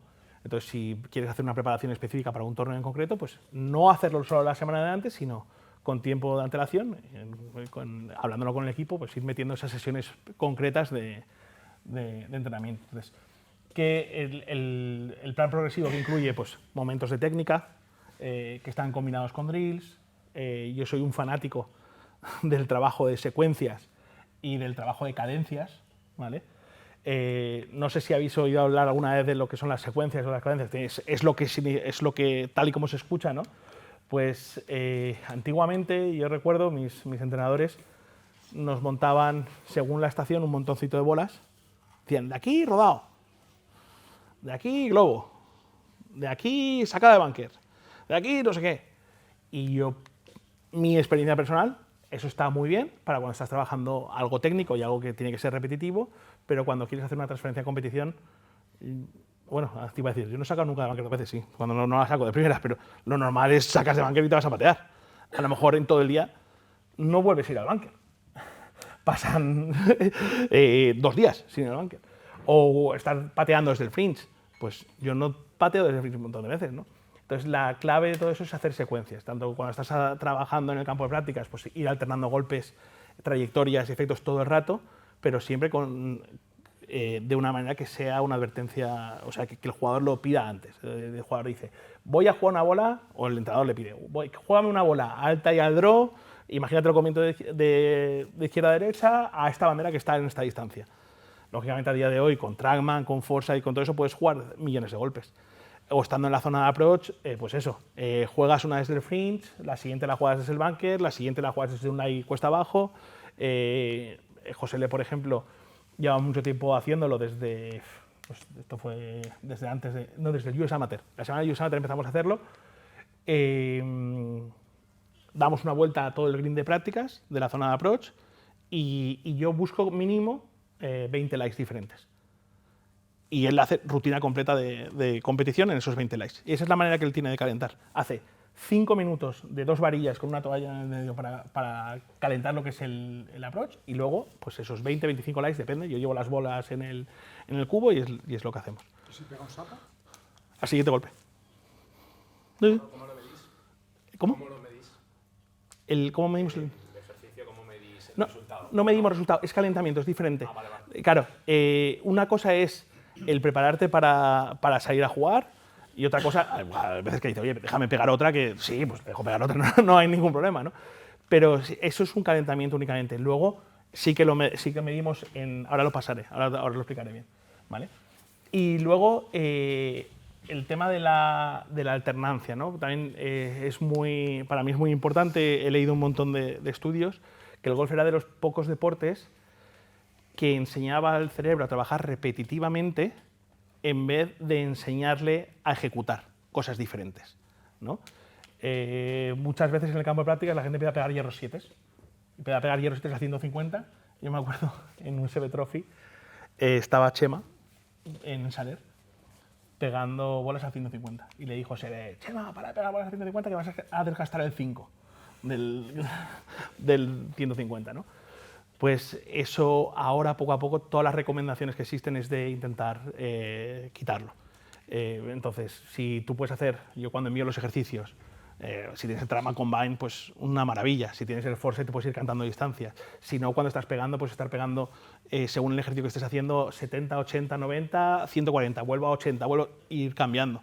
La mejor manera que hay para memorizar y que tu cerebro sepa volver a una distancia es con la alternancia. O sea, si yo quiero ser muy bueno en un golpe de 40 metros, yo no puedo tirar 25 bolas al 40. ¿Por qué? Porque estoy enseñando al cerebro a repetir. Tengo que pegar una bola al 40 e ir a otra distancia. O hacer un pat, da igual, es resetear un poco lo que estás pensando en ese momento. Y vuelves al 40. Pego un driver y vuelvo al 40. O si estoy trabajando distancias, pues hacer 40, 50, luego vuelvo al 40, luego al 60 y luego vuelvo al 40. O sea, es ir todo el rato cambiando. A mí, hay 100.000 posibilidades diferentes de ir haciéndolo, ¿vale? Luego hay que incorporar también las cadencias, ¿vale? Que eso no lo he puesto ahí. Esto te lo voy a contar a ti antes. Cuando acabamos la temporada del Leaf, nos fuimos a Júpiter, porque el entrenador de Pat, de José L. y el preparador físico viven en Júpiter, y estuvimos por campos de la zona. Y entonces había una cosa que yo siempre tenía en mi cabeza con José L. ahí, que quería... Por saco, ¿cuánto ve José L. a su entrenador de Pat? ¿Cuántas veces te ve? En cada evento. O sea, ¿va a todos los torneos? Va a todos los torneos. Esa es una de las suertes de... Claro, depende del tour en el que estés y de cómo estés y cuántos jugadores tengas entrenador. Claro, tiene varios en el Leaf y va a los Claro. Eric está trabajando ahora, pues creo que son 5 jugadores y 4 de ellos están en el Leaf. Eric Dietrich. Andrew, que es el de preparador físico, pues tiene 3 jugadores. Entonces, entre ellos se van haciendo. Pero sí, lo de las cadencias. Entonces le dije, José, yo tengo una cosa que quiero que hagas. Si no te gusta, paramos. No, pero quiero que la pruebes. Porque mi sensación es que él es un jugador súper potente, con una bola muy marcada, o sea, con un fade muy marcado. Claro, yo no entiendo de técnica, yo no puedo corregirle nada ni, vamos, Dios me libre, ¿no? Pero siempre siento que con tantos años que llevo viéndole jugar, cada vez su bola va siendo más marcada, y llega un momento en el que se sale, ¿no?, de dónde está. Entonces, es una cosa que creo que todos los profesionales decís, desde pequeños a la gente, no, ve intercambiando bolas, pero no está marcada esa cadencia. Entonces, en todas las rutinas de calentamiento, lo establecimos allí. Su bola preferible es 2-1, son 2 fades por un draw. Marcamos una varilla delante a 2,5 metros, y todas las bolas que pega en el campo de prácticas va a la cadencia en torneo 2-1. Pega 2 bolas fades, una draw. Cuando está fuera de torneo, cambiamos la cadencia y hace 2 draws, un fade. Para que estar intentando siempre en el mismo sitio, pues a mí eso, que yo no soy ningún gurú de la técnica, ni entiendo de técnica, todo eso, lo veo algo básico para que el jugador no eso, y no lo veo haciéndolo a casi nadie en el Tour. Todo el mundo al final tiene su vuelo de bola y Es el número 1 del senior. bueno, sí. Dice que te pega 25 likes porque pega todo. Claro, entonces, sí que es algo que, y él me lo ha reconocido ahora, dice, es que me viene muy bien porque estoy siempre como nivelado. y de hecho en competición era difícil que pegara una bola al draw y ahora está incorporando bolas al draw de muchísima calidad. Entonces, pues es eso, encontrar cadencias, encontrar ese punto en el que podéis ayudar un poquitín más al jugador a través de algo y explicarles el porqué. Si luego no lo quieren hacer, pues son los jefes, al final son, siempre lo digo, el CEO de ese equipo es el jugador. Pero al menos el poder aportar y el podérselo decir siempre viene bien. Luego, en todos los planes de entrenamiento yo creo que debe haber una parte que siga desarrollando su feel, su habilidad natural, ese talento que decimos. Parece que, ostras, llegas al tour y todo el mundo hace lo mismo. No, yo llevo poco tiempo, Gonzalo, viendo cosas, pero en torneos amateurs nadie sigue desarrollando ese juego que tienes cuando eres pequeño, de por debajo del banco a la primera bandera. Y luego hay situaciones. El otro día en Royal Melbourne, en el hoyo 11, yo siempre me río cuando me dice José que va a practicar el tie spinner. Bueno, Sí, digo, a ver, tío. Sí, pero es verdad que a José le ves haciendo lo que parece que está haciendo el Chorra en el chipping green, pero está desarrollando el feel.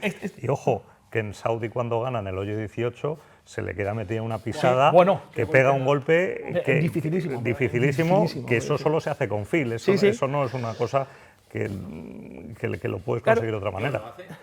Sí. O sea, mucha gente, pero ves muchos otros profesionales como que eso lo tienen apartado, como, ¿cómo voy a estar intentando pegar una bola baja al 150 y que le pega al 150? Pásatelo bien un poco también. Sigue desarrollando eso que luego en alguna situación lo vas a necesitar, ¿no? Pues eso, José le pegó en el hoyo 11, en la tercera ronda, un tie spinner que dice, es que fue el cambio de momentum. Porque salvó el par ahí y hizo verde y luego, no sé. O sea, que eso también viene bien. Luego, el aplicar todo el trabajo mental que hacen los psicólogos deportivos en el campo es también fundamental. Trabajos de visualización, de presión, que ellos consiguen llevar al jugador a ese momento, ¿no? de estar saturado y estar solo en un entrenamiento. Pues eso también es importante. Y luego que todos los entrenamientos que hagan luego tengan una transferencia real a la competición, ¿no? Al final. Paso a la siguiente. Entonces eso, lo que se busca es una práctica que tenga sentido. Aquí nombro a Jorge Parada porque con él he tenido conversaciones largas, los que conocéis a Jorge, de muchas cosas de estadísticas y todo eso, y me dice, Alberto, es que y lo habla contigo ahora, dice, ¿hasta qué punto tengo que practicar 4 horas a la semana el pad desde el fringe si he tenido en todo el año 10 situaciones? Pero es que claro, esas 10 situaciones es que lo hago muy mal.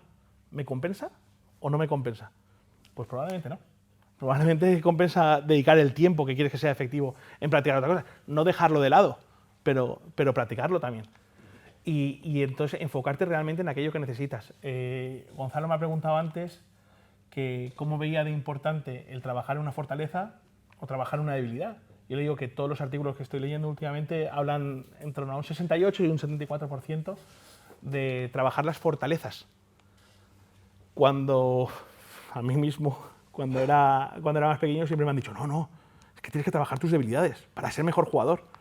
Y te vas olvidando de lo que haces bien y llega un momento en el que no sabes hacer ni lo que hacías bien ni lo que hacías mal. Entonces, sigue trabajando tus fortalezas, que además es un trabajo mucho más cómodo para el jugador. Está claro que en un entrenamiento que vas a hacer de 40 horas semanales, a lo mejor de entrenamiento puro,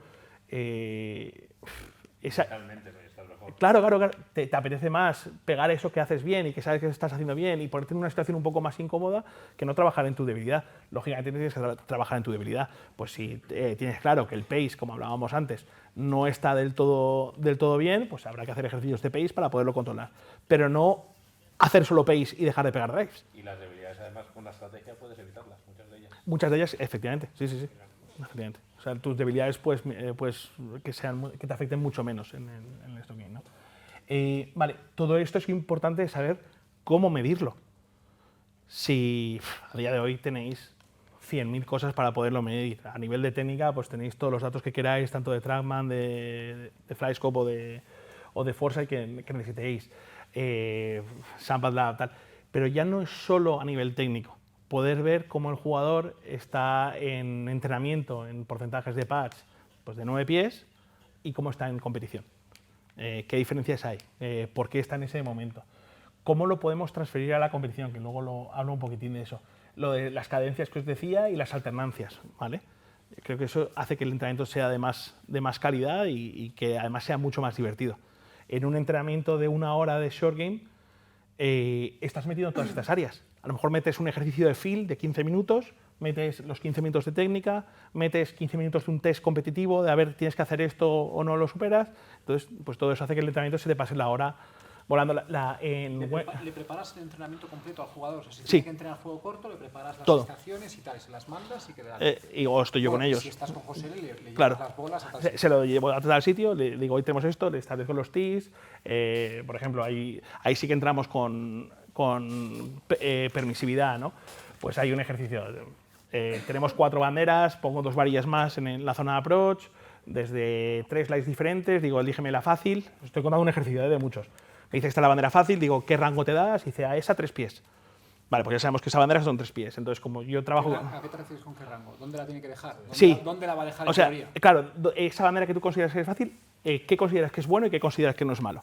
Me dice 3 pies. Yo no elijo, elige el jugador. Digo, vale, y a las otras, a la media de las otras, dice, va, a las otras 6 pies.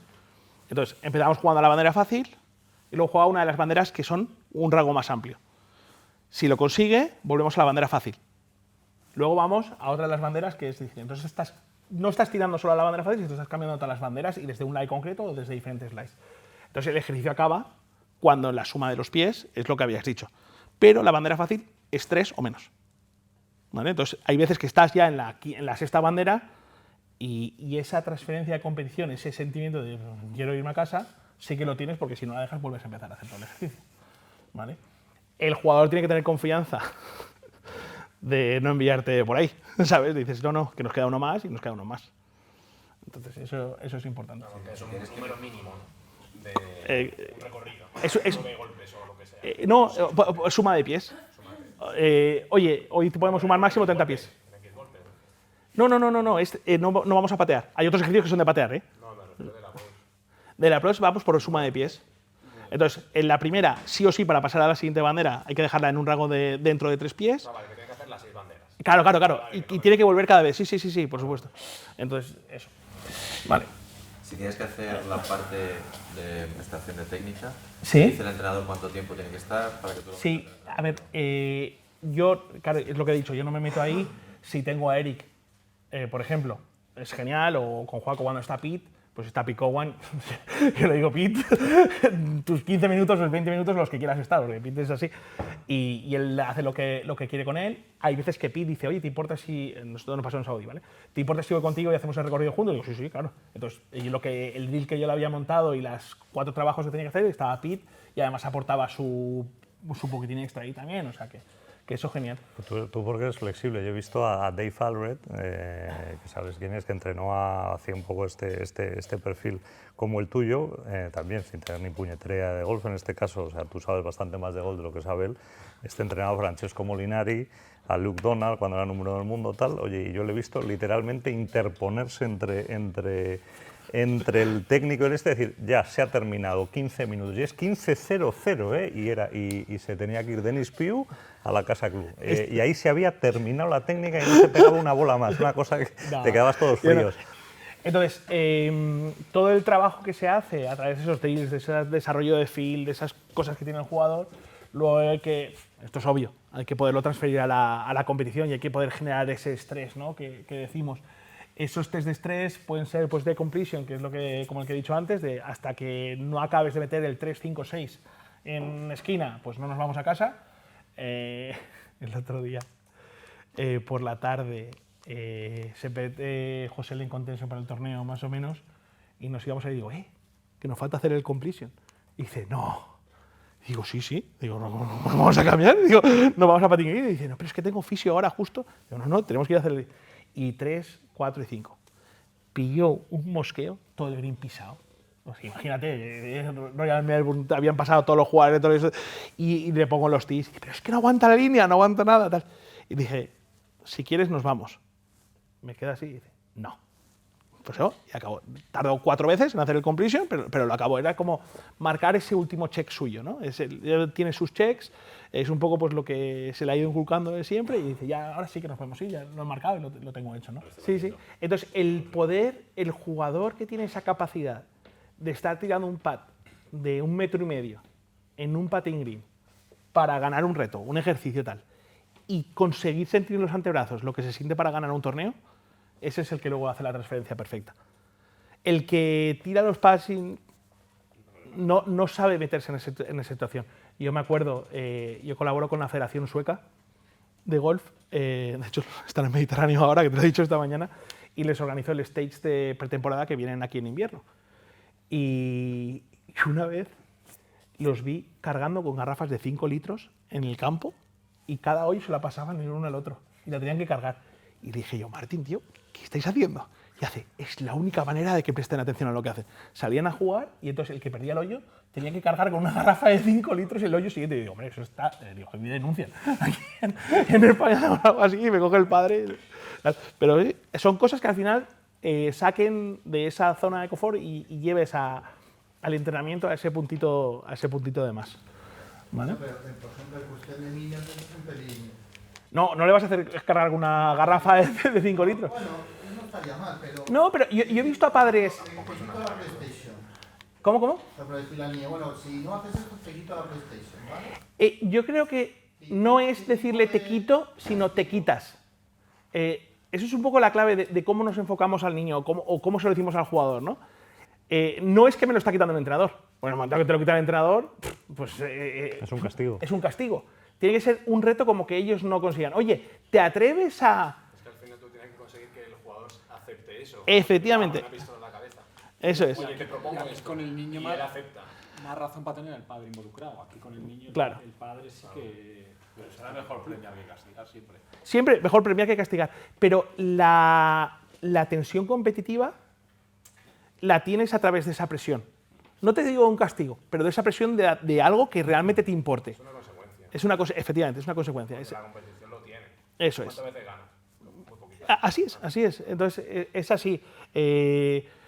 Una persona que le gusten mucho los coches de esta gente que al final tienen todo lo que quieren. Decirle, oye, esta semana vas a conducir únicamente el SUV de tu mujer. Tú vas a dejarte el Ferrari, vas a dejarte el Maserati y vas a dejarte tal, y vas a ir toda la semana a entrenar con el SUV y no vas a sacar eso para nada.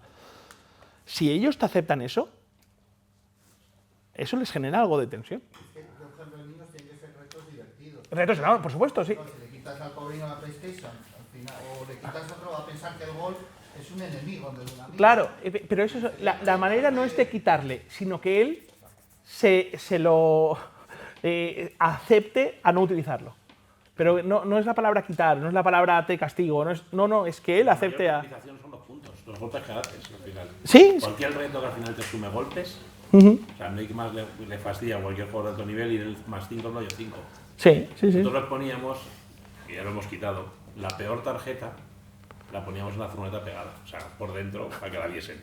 Y hasta que no hubiese una tarjeta peor, esa tarjeta se mantenía ahí. Pues cuando ibas más 6, más 6 decías, coño, que como haga más 7 mi tarjeta va a estar hasta que haga más 8. Y tuvimos que dejarlo por un tema de que ya como protección del menor, pero se ponía la mejor y la peor. Muy bien. Y no sabes lo que duele tener la tarjeta puesta ahí, que todo el mundo se mete tu tarjeta. En Estados Unidos, los que habéis estudiado allí, eso lo sabéis, en los locker rooms de las universidades grandes, enseguida cuando entras tienes todos los récords de la universidad, te dice, este ha sido el American tantas veces, esta es la media más baja de la historia, y tu ilusión es llegar a poner tu nombre ahí en ese sitio, ¿no? Entonces, luego, otra transferencia competitiva, y esto lo hacen muy bien, lo decía antes los psicólogos deportivos, es esa simulación de competición vía una visualización extrema. Cada vez más hay gente que visualiza, medita, lo podemos llamar como queramos, ¿no? En verse ellos ejecutando ese pad, y se generan estrés. O sea, hay gente que están, un montón de estudios con pulsómetros, perdón, me acabo de pegar en el micro, no sé si... Vale. Con pulsómetros y tal, en una meditación, una visualización, les llegan a tener picos de estrés altos, porque llegan a meterse en el papel. Si le dices a un niño de 14 años, Y yo creo que el chaval se va a hacer 10 veces de eso. Pero esos ejercicios vienen muy bien. Hicimos un curso que la gestión del estrés de un saltador, cuando tiras en paracaídas, donde más pulsaciones tenía era antes de subir al avión. Claro. No en el propio salto. Claro.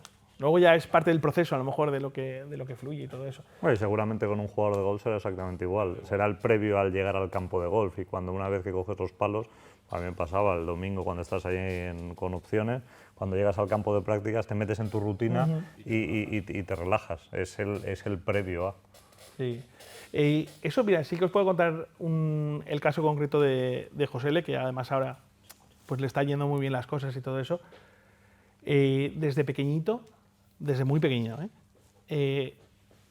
llegar el día ese que estás para ganar un torneo o estás en disponibilidad de hacerlo bien y todo eso, es la misma persona exactamente que el día de entrenamiento. O sea, estás haciendo la ronda y sigue, sí, luego él llega al tier 1, lo hace así y le cambia hasta la mirada. Yo le digo, es que hoy te ha cambiado la mirada, hoy ha sido de los días eso. Pero sí que consigue el encender y apagar. Pero todo lo que es el de antes está súper campechano, tranquilo. A lo mejor lo lleva por dentro y no lo espera. Yo le pregunto muchas veces. Una ventaja con tener dos padres olímpicos. Sí, mira, lo hablo muchas veces con él. El otro día, además, nos preguntaron y lo dijimos los dos que coincidíamos.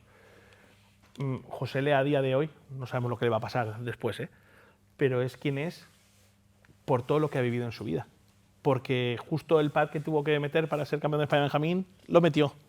Porque siendo campeón de España infantil, o sea, en el año de la manga en infantiles que iba 3 por debajo y a falta de 3 hoyos lo gira y gana, pues y todas las experiencias que ha vivido han sido bastante positivas.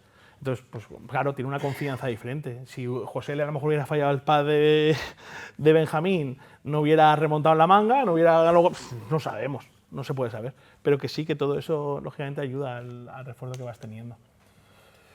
Vale. Vale, entonces aquí esto es para cerrar, luego ahora preguntáis lo que necesitáis preguntar. Para mí, y de siempre, tanto con Carla, que he viajado un montón este año además, afortunadamente, que me ha querido hacer partícipe también un poco pues eso, de los majors con ella, de haber viajado, he estado haciendo de Cádiz, con Josele, con eso. Siempre es más importante la persona que el jugador, ¿no? El otro día veíamos un podcast los dos de que habla del personaje y de la persona. Esta gente al final muchas veces tienen que ser personajes. Cuando están en el campo de golf son un personaje que no son la persona. Pues a mí me interesa mucho más llegar a la persona que no a ese personaje. Y es lo que trabajas día a día, ¿no? En que al final te puedan llamar, pues eso, porque tienen un problema personal. O, oye, que es que tengo que alquilar un coche y no sé, tú que tienes algo más de esto. Te buscan como persona de que le puedas aportar cualquier consejo, que les puedas aportar cualquier cosa, ¿no? Y luego siempre les digo lo mismo. Me gusta estar mucho más cuando estás mal, porque siento que puedes ayudar algo, que cuando estás bien, que tienes la tarde del US Amateur. Yo no he vivido nada tan heavy en mi vida. Meterme con él en el coche, sentado, tal, no sé, ya se ha acabado, US Amateur en ese momento. Claro, la repercusión en Estados Unidos no os lo podéis ni imaginar. Nos metemos en el coche, abre el móvil y empieza los numeritos del WhatsApp, de Instagram, 1, 2, 3, 4, 5, llegó a 1000 y cuando pasas de 1000 se pone una exclamación, como que ya no entra nada más, no lo había visto nunca. En ese momento todo el mundo quiere estar contigo. En ese momento todo el mundo... Pero cuando acabas de perder en primera ronda del British Amateur, no te llama nadie. Entonces, eso a mí es lo que he puesto ahí. Digo, necesito que me llames después de hacer 75. Cuando haces 66 me da igual, ha ido todo bien, ha ido todo normal. Y eso lo agradecen al final. Lo agradecen mucho los jugadores, el que no estás prácticamente para la foto, no estás, luego te hace ilusión tener la foto, ¿no? Lógicamente, de con él, con el trofeo, con lo que sea. Pero el resto de las cosas, que él viva lo que tenga que vivir. A ver. Entonces, el mensaje final, y al final, lo que os quería decir es eso, yo no os puedo enseñar nada. No, todo lo que he vivido es una experiencia mía personal, preciosa. Estoy disfrutando del momento una barbaridad. Hemos hecho 4 semanas casi seguidas. En verano estuve 5 semanas seguidas porque además coincidí. ¿Te acuerdas que vine del JCB con José, le fuimos al British vuestro, estuve con Carla, luego fui 3 semanas? Pero es que es una pasada. Es que es vivir. Yo siempre digo que el padre no viva el sueño de su hijo, ¿no? O sea, que el padre no viva su sueño a través de su hijo. Pues yo, gracias a Dios, estoy viviendo mi sueño con esta gente. Me despierto todas las mañanas y digo, esto es verdad. Estoy en Royal Melbourne. Cuando entraba en Royal Melbourne digo, y veías toda la gente que ha ganado el torneo y es que es una maravilla. Entonces, creo que, y los que os quería es animar eso a que si podéis y tenéis la oportunidad, invirtáis en el futuro de esta gente, que yo creo que si se hace bien desde pequeños, luego son muy... O sea, os lo recompensan, no es dinero o no, sino lo recompensan con momentos bonitos. A mí, el año que Carla me invita al Masters, al agua, el primero, porque había pasado un verano muy malo, y me dijo, ostras, es que no voy a entrar en ningún lado, es que se me ha olvidado ganar, se me ha olvidado... Y dije, no te preocupes, digo, ya verás cómo vas. Y me llama y dice, ¿qué he entrado? ¿Nos vamos? Que te digan, ¿nos vamos? O José, cuando acabó el europeo, que ganó el europeo en Dinamarca, creo que fue, conforme entregó la tarjeta, me llama y me dice que nos vamos al Open. Bloquéate.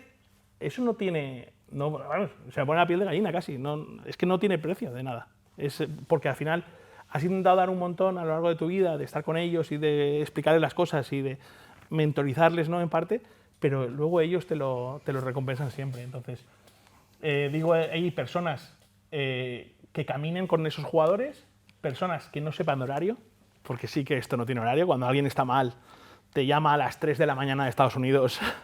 Bueno, te llama a las 3 de la mañana aquí, que aquí en Estados Unidos están tal. Y luego personas, pues eso, al final es una adopción. Seguro que todos tenéis un jugador en el que veis ahí, que tenéis ganas, es dedicarles el tiempo y todo irá. Y nada, esto era un poco, cualquier cosa que queráis preguntar. Muchas gracias. Yo sí quería... Sí. ¿Cómo es una jornada de... dos cosas. ¿Cómo es una jornada de entrenamiento, Merflo? José está en España, estás con él un martes, que toca entrenar. ¿Cómo es una jornada de entrenamiento? Mira, te puedo resumir la semana de pre-season que hicimos en Júpiter. ¿Vale? Intentamos... lógicamente viene una estructura previa. Viene de todo un análisis previo de lo que queríamos llegar. Lo que intentábamos hacer era ponerse en forma de cara al Open de España, que era la semana después de esta que vinimos de Júpiter, y poder tener un post-season lo más fructífero posible, ¿no? Entonces, teníamos identificado 4 áreas del juego que queríamos trabajar, que además sí que estaban influyendo bastante en sus resultados, ¿vale?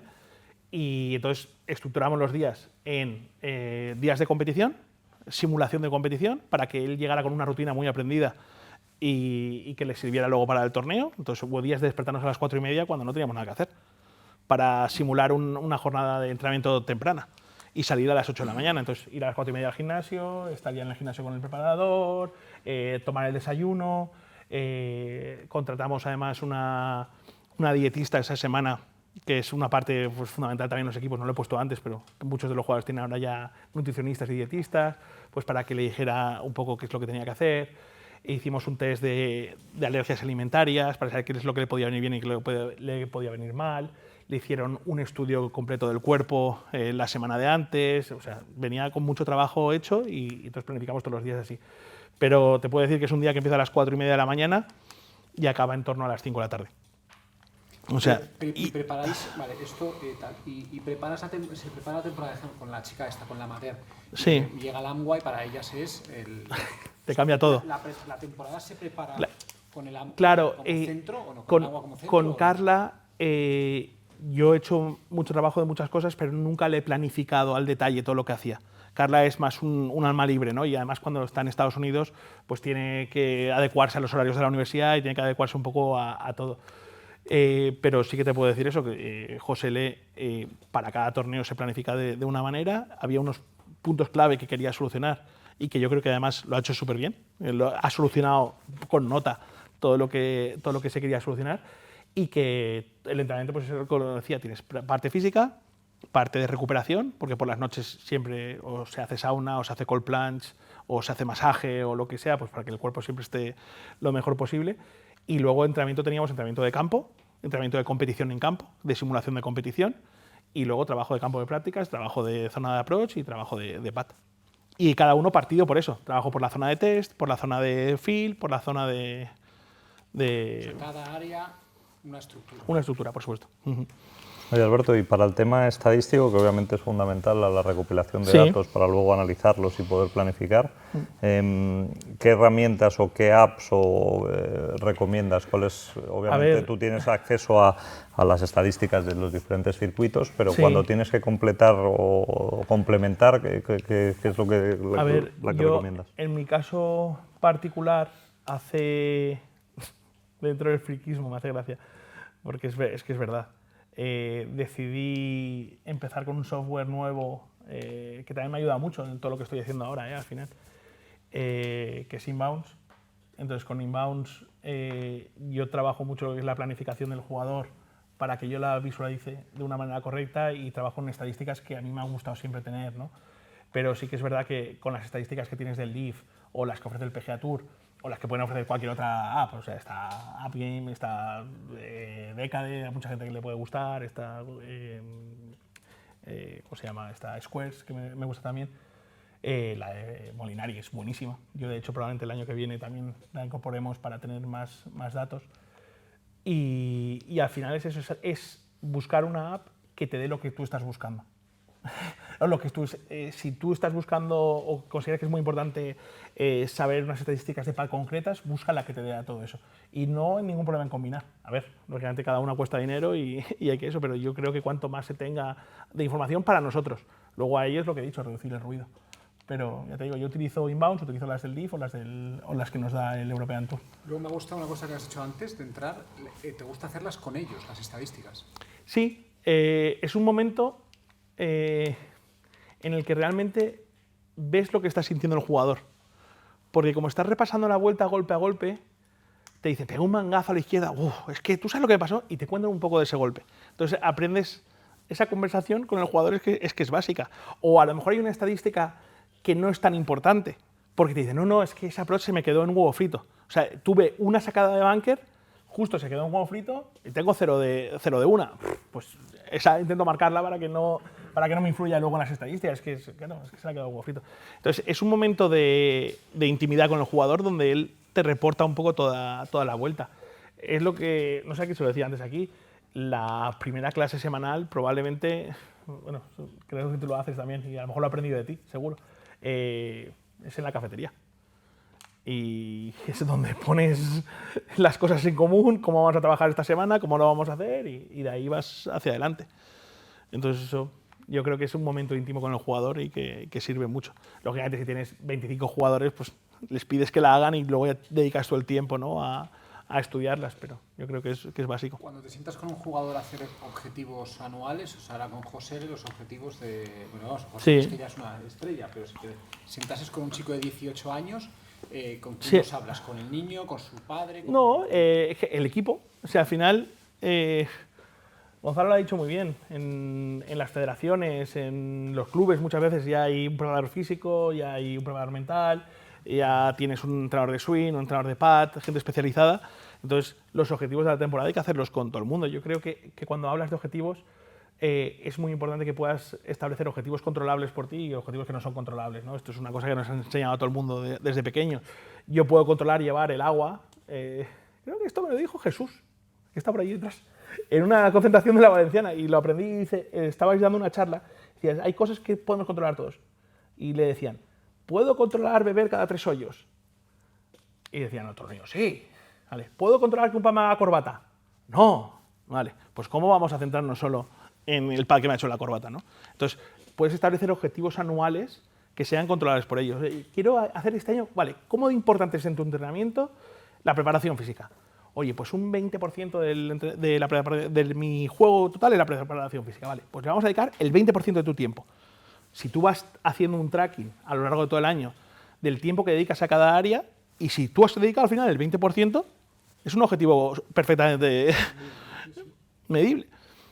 Claro, yo no puedo controlar hacer 72. Yo quiero hacer siempre 72, pero no lo puedo controlar. Eso es un objetivo que no es medible. ¿Mides el entrenamiento que dedicas a cada área? Siempre. Hacer ese tracking, siempre. El diary tracking. Creo que es fundamental, es que si no te puedes perder. ¿Vale. ¿Los jugadores lo haces? Yo. ¿Tú? ¿Porque se lo preparas y entonces entiendes que lo han hecho? Claro. A ver, entiendo que lo hacen y claro, con José ahora que estoy viajando, pues veo que lo hace, o con Juaco sé que lo hace porque no pasa al final del día. Entonces eso es fundamental, el saber. ¿Lo haces alto nivel a nivel de área o también luego bajas a más detalle? Bajo a cuánto tiempo han dedicado a técnica, cuánto tiempo han dedicado a feel, cuánto tiempo han dedicado a todo. Vale. Hay veces que no lo puedes tener exacto porque un entrenamiento se puede alargar a 28 minutos, pero de la planificación mía sí que lo tengo todo medido. Por áreas, o sea, por gráficas de cuánto se ha dedicado a cada área. Oye, Alberto, perdón, no, móviles absolutamente prohibidos durante los entrenamientos, ¿cómo lo gestionas? Que yo creo que es un problema que tenemos todos como entrenadores, como padres. O sea, ¿cómo haces para, sobre todo, para mantener esa atención constante que hoy en día yo creo que es muy complicado y que nos cuesta a todos, a mí incluido? Hay veces, mira, la aplicación de la que te estaba hablando es móvil, entonces para poder meter los resultados necesitas el móvil. Hay gente que prefiere imprimir una cartulina, una tarjeta y metiéndolos en la tarjeta, ¿no? El móvil es como todo. Al final es una buena herramienta. Es una buena herramienta si le das el uso correcto, y si la gente lo utiliza solo para escuchar música, pues a lo mejor en un momento en el que estás desarrollando feel, trabajar con música te puede venir bien. En un momento en el que estás trabajando técnica, pues estar escuchando música a lo mejor no te viene tan bien. Pero depende de cómo sea el jugador, lógicamente. Hablabas de lo de que le planificas los días de entrenamiento, y en competición, ¿cuánto entrena después o cómo entrena después? Al final intentas llevar... Juega a las 9:30. ¿Qué claro, planificas la semana. En una competición sí que planificas la semana sabiendo ya los horarios que vas a tener y luego el nivel de energía del jugador. Esto lo he aprendido mucho de Andrew, del preparador físico.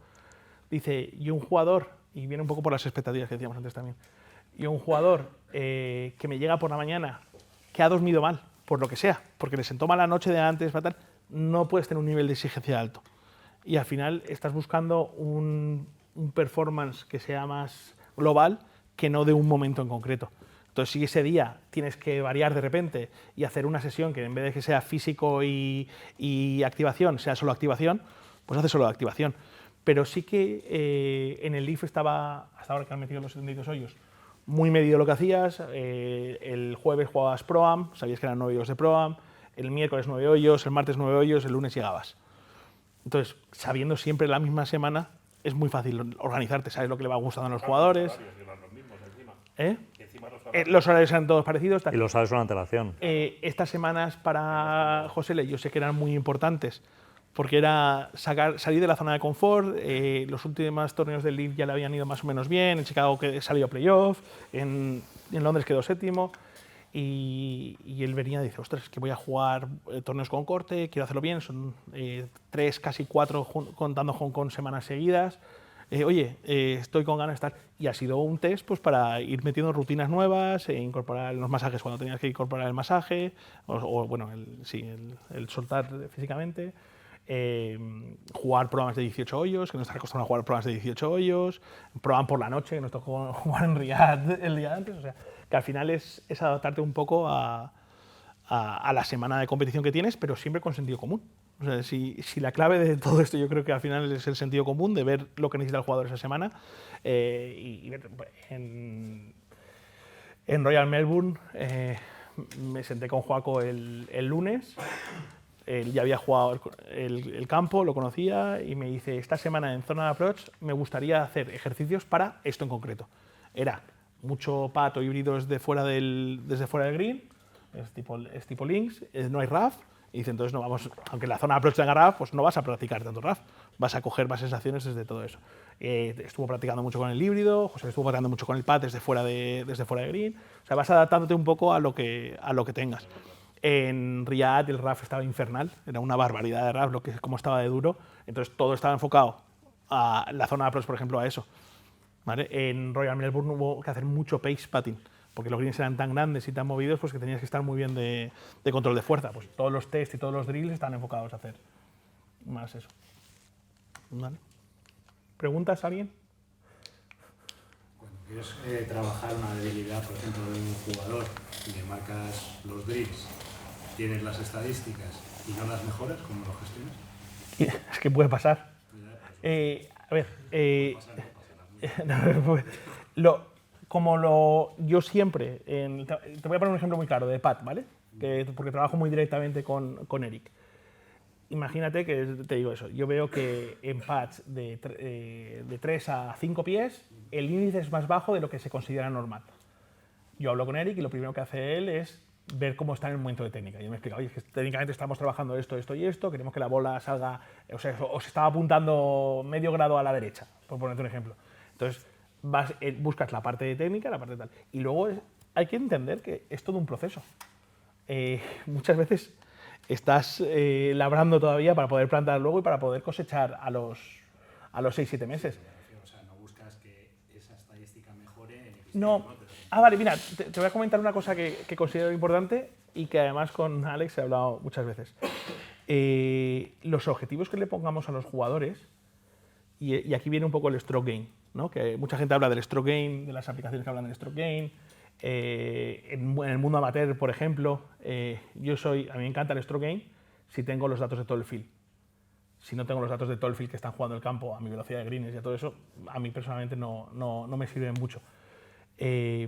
Entonces, si yo le digo a un jugador que está perdiendo 3 golpes en un área concreto de juego, yo creo que a ese jugador lo destrozo. Si yo le digo a ese jugador que tiene que pasar de 3 golpes perdidos a ganar 1, es que a lo mejor no lo consigue en 2 años. Entonces yo creo que ahí está la capacidad del entrenador para decirle, oye, vamos a pasar de este numerito o de este porcentaje o de esto que queramos a este siguiente escalón. Algo que sea fácil, que en trabajo de un mes o de un mes y medio, lo normal sería que lo consiguiera. Cuando esa persona ha saltado esa barrera, ya te has ganado su confianza, ya ha conseguido algo. Pero claro, si empezamos a poner objetivos, expectativas que hablaba antes, que son irreales, es que a los 3 meses van a dejar de trabajar. Alberto, sí. ¿Qué has visto bajo tu experiencia? ¿Qué preparación o ejercicios, un montón de cosas que tú haces, realmente has visto una gran transferencia luego en la competición? Supongo que habrá muchas cosas, pero ha habido algunas que has dicho, joder, la verdad es que cada vez que trabajo esto de esta manera... La alternancia de distancias. Es lo que más rápido he visto yo que realmente el cerebro aprende a volver, a buscar esa distancia en tu cabeza, a ese instinto natural que tengas, que por eso leí el artículo de los de balonmano, y el decir, es que tengo que pegar 87 metros y me voy a ir de +2, -2, no me voy a ir de más. Trabajando a pegar 87 metros siempre, todo lo que he vivido de eso no resulta. Estás enseñando a repetir. Dime.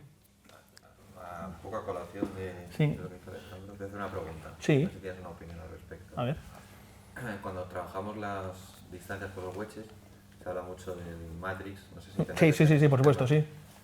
Entonces, quería saber tu opinión porque creo que es algo que no sé si se refleja en muchos deportes. Es decir, un jugador de fútbol tiene que hacer un pase y tú lo hace medido y no piensa cuánto cargar la pierna, qué ángulo ponerla, hasta las 9 o las 10 y soltar, ¿no? En baloncesto, en tenis, yo que sé, Rafa no piensa si hay que poner la cruceta o la quiero dejar hacer una cortada, exactamente qué tamaño de brazo. Pero tienes sensaciones, ¿eh? Claro, entonces, personales. Por eso, si tienes una opinión respecto a la hora de trabajar eso, más ir por las sensaciones y el entrenamiento variado, o ir variado pero de la mano de tamaños. A ver, si tienes una opinión. No, sí, no, la tengo además bastante dura en ese aspecto. Sí, es una cosa que he leído, no es verdad absoluta, pero de todo lo que he visto y de todo lo que he leído, creo que la misión del técnico es darle 5 o 6 herramientas que a él le puedan venir bien y que el jugador decida. Hay gente que trabaja con horas del reloj, ¿vale? Por ponerte un ejemplo, ¿vale? Para el Matrix del 50 grados, trabajo en 9, en 11 y en 12 solo. Hay otros que es movilidad de cadera baja. Oye, pues sin moverme abajo, ¿sabes? Con haciendo este gesto es casi como lo mismo que el reloj, pero cada jugador tiene que encontrar lo suyo. Pero el machacar esas Matrix, y además te sorprenderías, porque tengo la suerte ahora de hablar con muchos profesionales, y me preguntan, y yo les pregunto, y tal. ¿Cuántos no tienen consciencia de lo que hacen para conseguir esas distancias? Muchos. Y claro, muchos, pero es que al final es ahí. Pero es que es mucho más difícil. Pero es que al final es como aprendemos. Claro. Y en cuanto cambias un cuesta abajo, cuesta arriba y cambias 2 grados en el stand. No, pero es verdad. Mira, un jugador hace poco me dice, yo tengo distancias de todos mis wedges a 10 y 12, solo tenía, perdón, a 10 y 11, no trabajaba a 12, no trabaja casi nadie wedges a 12, ¿vale? A 10 y 11 con grip normal, media y 1 pulgada baja. Tienes 6 distancias stock, que además se llaman comfort stocks, ¿vale? Que son el momento en el que el Caddy, que viene un poco relacionado con lo que decíamos, el momento el Caddy te dice ese número final con los ajustes de todo eso, hace tu cuerpo. En ese momento te sientes Superman, porque es una de tus stocks. Cuanto más stocks tengas, sobre todo en el rango ese, desde 50 hasta 140, más posibilidades de pérdida vas a tener. Entonces, vosotros, que además sabéis transmitir y conocéis de un montón de herramientas, pues de reloj, de lo que te he dicho de no mover tanto la parte baja del cuerpo, de un giro de hombro, que hay gente que trabaja con los giros, pues, y que lo podéis medir con datos de eso, ofrecérselo todo. Y el jugador te dice, de todo, la que mejor me va a mí es esta, pero le tenéis que dar la oportunidad de que ellos elijan. Pero lo único que se mide al final es el dynamic lock y la velocidad. Ya está. Porque al final las sensaciones son sensaciones que tú les vas grabando sí. Y posiblemente el tamaño de swing. No, al final es tan difícil realmente cambiar un tamaño, o sea, entre un tamaño medio y 3/4 puede haber una diferencia, pero es la sensación de jugador, y entonces lo pueden tener además apuntado. En mi referencia, estos son 86 yardas. Y en mi referencia, estos son tal, con media pulgada menos, bajo a 8, por ejemplo, Joaco, ¿vale? 140 con el wedge, 135 con media pulgada, 132 con pulgada entera. Me gustaría saber cómo lo hacía Gonzalo. Yo hacía el reloj, nunca fui capaz de hacer del choke down, pero curiosamente cuando mejor controlaba la velocidad era con el reloj. Primero con las horas enteras y luego llega un punto que tenía hasta las medias horas, entre medias. Pues imagínate. O sea, era tal cuanto afinabas. Y luego he visto jugadores que tenían las medias horas y encima el choke down 3, o sea, tenían de pronto el Matrix se le iba a 24 números por cada palo. O intensidad, claro. Intensidad sí que las últimas cosas que he estado leyendo yo dependen mucho del momento de presión del torneo. Entonces intentan recomendar que tengas cosas que sean pre-swing, no que sean durante el swing, ¿vale? O sea, yo quiero llegar hasta aquí y quiero ejecutar desde aquí. No, le voy a dar un poquitín más suave desde aquí, ¿vale? Eso es combinación para el desastre. Pero y hay jugadores que se fijan en el finish en vez de en el backswing también. También, o sea, sí, que sí, te sí. miden por el tamaño del big finish en vez del tamaño del backswing. Depende. O sea, y yo os digo, a mí, José L, no hay día que no pare de sorprenderme. Estamos en el campo de prácticas antes de salir y le gusta el calentamiento de wedges, que yo le vaya diciendo distancias. Tenemos el foresight y le digo, empezamos, 10, 20, 30, 40. Esa la hago siempre 10, 20, 30, 40. Y se me va yarda arriba, yarda abajo. Pero de foresight, ¿eh? Digo, luego empezamos de 40 hacia arriba y le digo 48. Y tenemos de margen 2 por arriba, 2 por abajo. Empezamos en 5 y ya hemos acabado en eso. Y hay veces que hace toda la escalera entera sin fallo. O sea, llega a pegar los wedges, llega hasta 142 y no se ha ido en más de 2. O sea, sí, que es el control que tiene, pero él tiene muchas sensaciones suyas que las tiene metidas en su Matrix y sabe que el 50 en esta sensación es esto, que el 50 sin moverme de abajo es tanto. O sea, eso en otros deportes que al final dar un pase de fútbol, que es en llano siempre, todo muy controlado, a 30 metros un balón, es que no tiene nada que ver. Claro, aquí y luego... Eso te lo hace un niño de 5 años. Y después una cosa, en realidad, que tú en esos deportes estás viendo el objetivo con la vista Sí. y hay que estar mirando el suelo. Yo miro estudios que al final el mayor sentido que te da la distancia es la vista. Correcto. Y nosotros estamos mirando al suelo Sí. y en cambio lanzamos un objetivo que está adelante. Entonces todos los demás deportes tú lanzas hacia el objetivo. Entonces tú estás centrado. O sea, es un hay una chica que es amateur, que trabajo con ella, y que el mayor problema que tenía era, por mucho que tuviera el foresight, por mucho que tuviera el trackman, darle números sin que ella viera nada. Le parecía imposible. En el momento en el que le ponías un cubo a 10 distancias y le decías, por ejemplo, 67, y ella tenía el cubo de 60 y del 70, y ya podía enfocar con su vista a ese punto del 67, todo fluía un poco más. Sin embargo, si eres capaz de llegar a controlar tu cuerpo y tu mente tanto a través de la visualización, de poder hacer 67 sin tener ninguna referencia y en una línea que sea el pico de una montaña del fondo, Javi, yo no estoy de acuerdo en que no tenga nada que ver. O sea, podemos debatir que hay estrategias diferentes. Es decir, yo para pasar una pelota aquí a Alberto, no tengo que... Sí, solo reacciono a la distancia, ¿no? O en un golpe de un chip de 20 metros, no reacciono.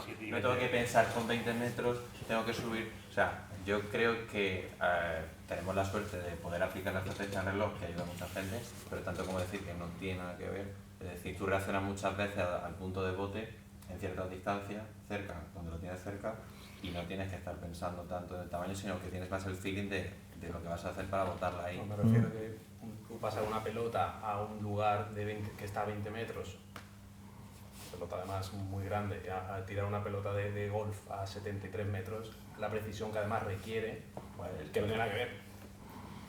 Me refiero. Yo veo, la dispersión que vamos a tener con un sándwich en la mano. No, vamos a ver, yo veo pases jugando al fútbol en carrera, que tengo que prever la velocidad del jugador y ponerse en la cabeza, y ves unos pases, o jugando en fútbol americano, en carrera, es decir, de una precisión de cálculo, de posicionamiento del jugador en carrera. Es otra historia, que sí, no, estoy hablando de un tiro. Hacerle una prueba a la gente que queráis. O sea, yo Y tengo una marca experiencia. 10 bolas seguidas, ponlas, ¿vale? Y dile, esta, rápido, tiene que ser rápido. Vale. Esta 87, y le ponéis un papelito detrás. Haced la prueba si queréis. Y le decís a vuestros jugadores que no puede pasar 3 segundos de bola a bola. Que ejecuten por lo que ellos saben. Siempre que lo tengan más o menos trabajado de antes, ¿eh? Claro, trabajas al final. Vale, pero por eso, ¿te quedarías sorprendido el dedicarle ese tiempo tan valioso que hemos dicho muchas veces a la rutina, al pensar, a todo eso, si te influye positivamente o negativamente? ¿Vale? Volvemos a lo del instinto. Volvemos efectivamente a lo del instinto, por eso... Tenemos el mejor ejemplo en el pad. En el pad la diferencia en un pad de 16 a 18 o 16 a 17 y medio. Somos capaces de regular 30 centímetros sin ningún problema por un tema de percepción. Ahora nosotros estamos trabajando mucho el tema de la percepción visual. Es que es importante, es muy bien. Y al final es... Pero, hay gente que ¿Trabajan ve José, problemas. cosas así de percepción y tal? ¿Trabajan cosas de meditación o de cosas estas? lo metí en Júpiter, en una cámara de flotabilidad. ¿Qué es eso? Es una cámara que tienes de recuperación en el que además te incita un poco a visualizar o a meditar, tal, no sé qué. No, es una cámara que está llena de sal y de agua, entonces estás flotando, te metes con el bañador y estás flotando, se cierra todo, no ves nada, es oscuridad completa. Y yo digo, esto está yendo súper bien. Lleva 1 hora ahí y no sale, habíamos contratado 1 hora y digo, está meditando, está ya en el... Se había dormido. Y sale de allí y digo, ¿qué tal? Y hace, me he quedado media hora más porque me sabía mal por la chica que me había metido aquí dentro. Dice, que no mira que me salía. Dice, eso, se me ha metido agua salada en el ojo. No sé qué. Dice, no encontraba la luz, le estaba dando tal. O sea, yo sí que intento que él vaya hacia esos momentos de visualización o tal. A él lo que le ha venido muy bien es el meterse en la bañera de hielo. La bañera de hielo sí que es un momento en el que él tiene que aprender a controlar su cuerpo, a estar los 2 o 3 minutos que él se exige estar dentro. Sí que hace una visualización de lo que él quiere mejorar en ese momento en el que tiene que estar aguantando muchas otras de su cuerpo y eso sí que le viene bien. Pero hay otras cosas que de momento pues, todavía no... Sí, o sea, que hay que aprender también un poco eso. Pero bueno, volviendo a lo que decías tú. A que no han funcionado las dos estrategias. Sí. Con los jugadores una y con... Claro, eso es. Es el encontrar a ese jugador al que estás intentando ayudar la manera que le viene mejor.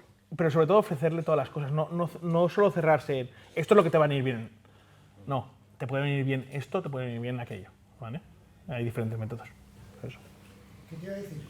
Las estadísticas también, cuando un juego las tiene muy buenas en los entrenamientos y no son tan buenas en el juego compitiendo, ¿a qué lo achacas? A que esa transferencia a competición probablemente no se esté trabajando correctamente.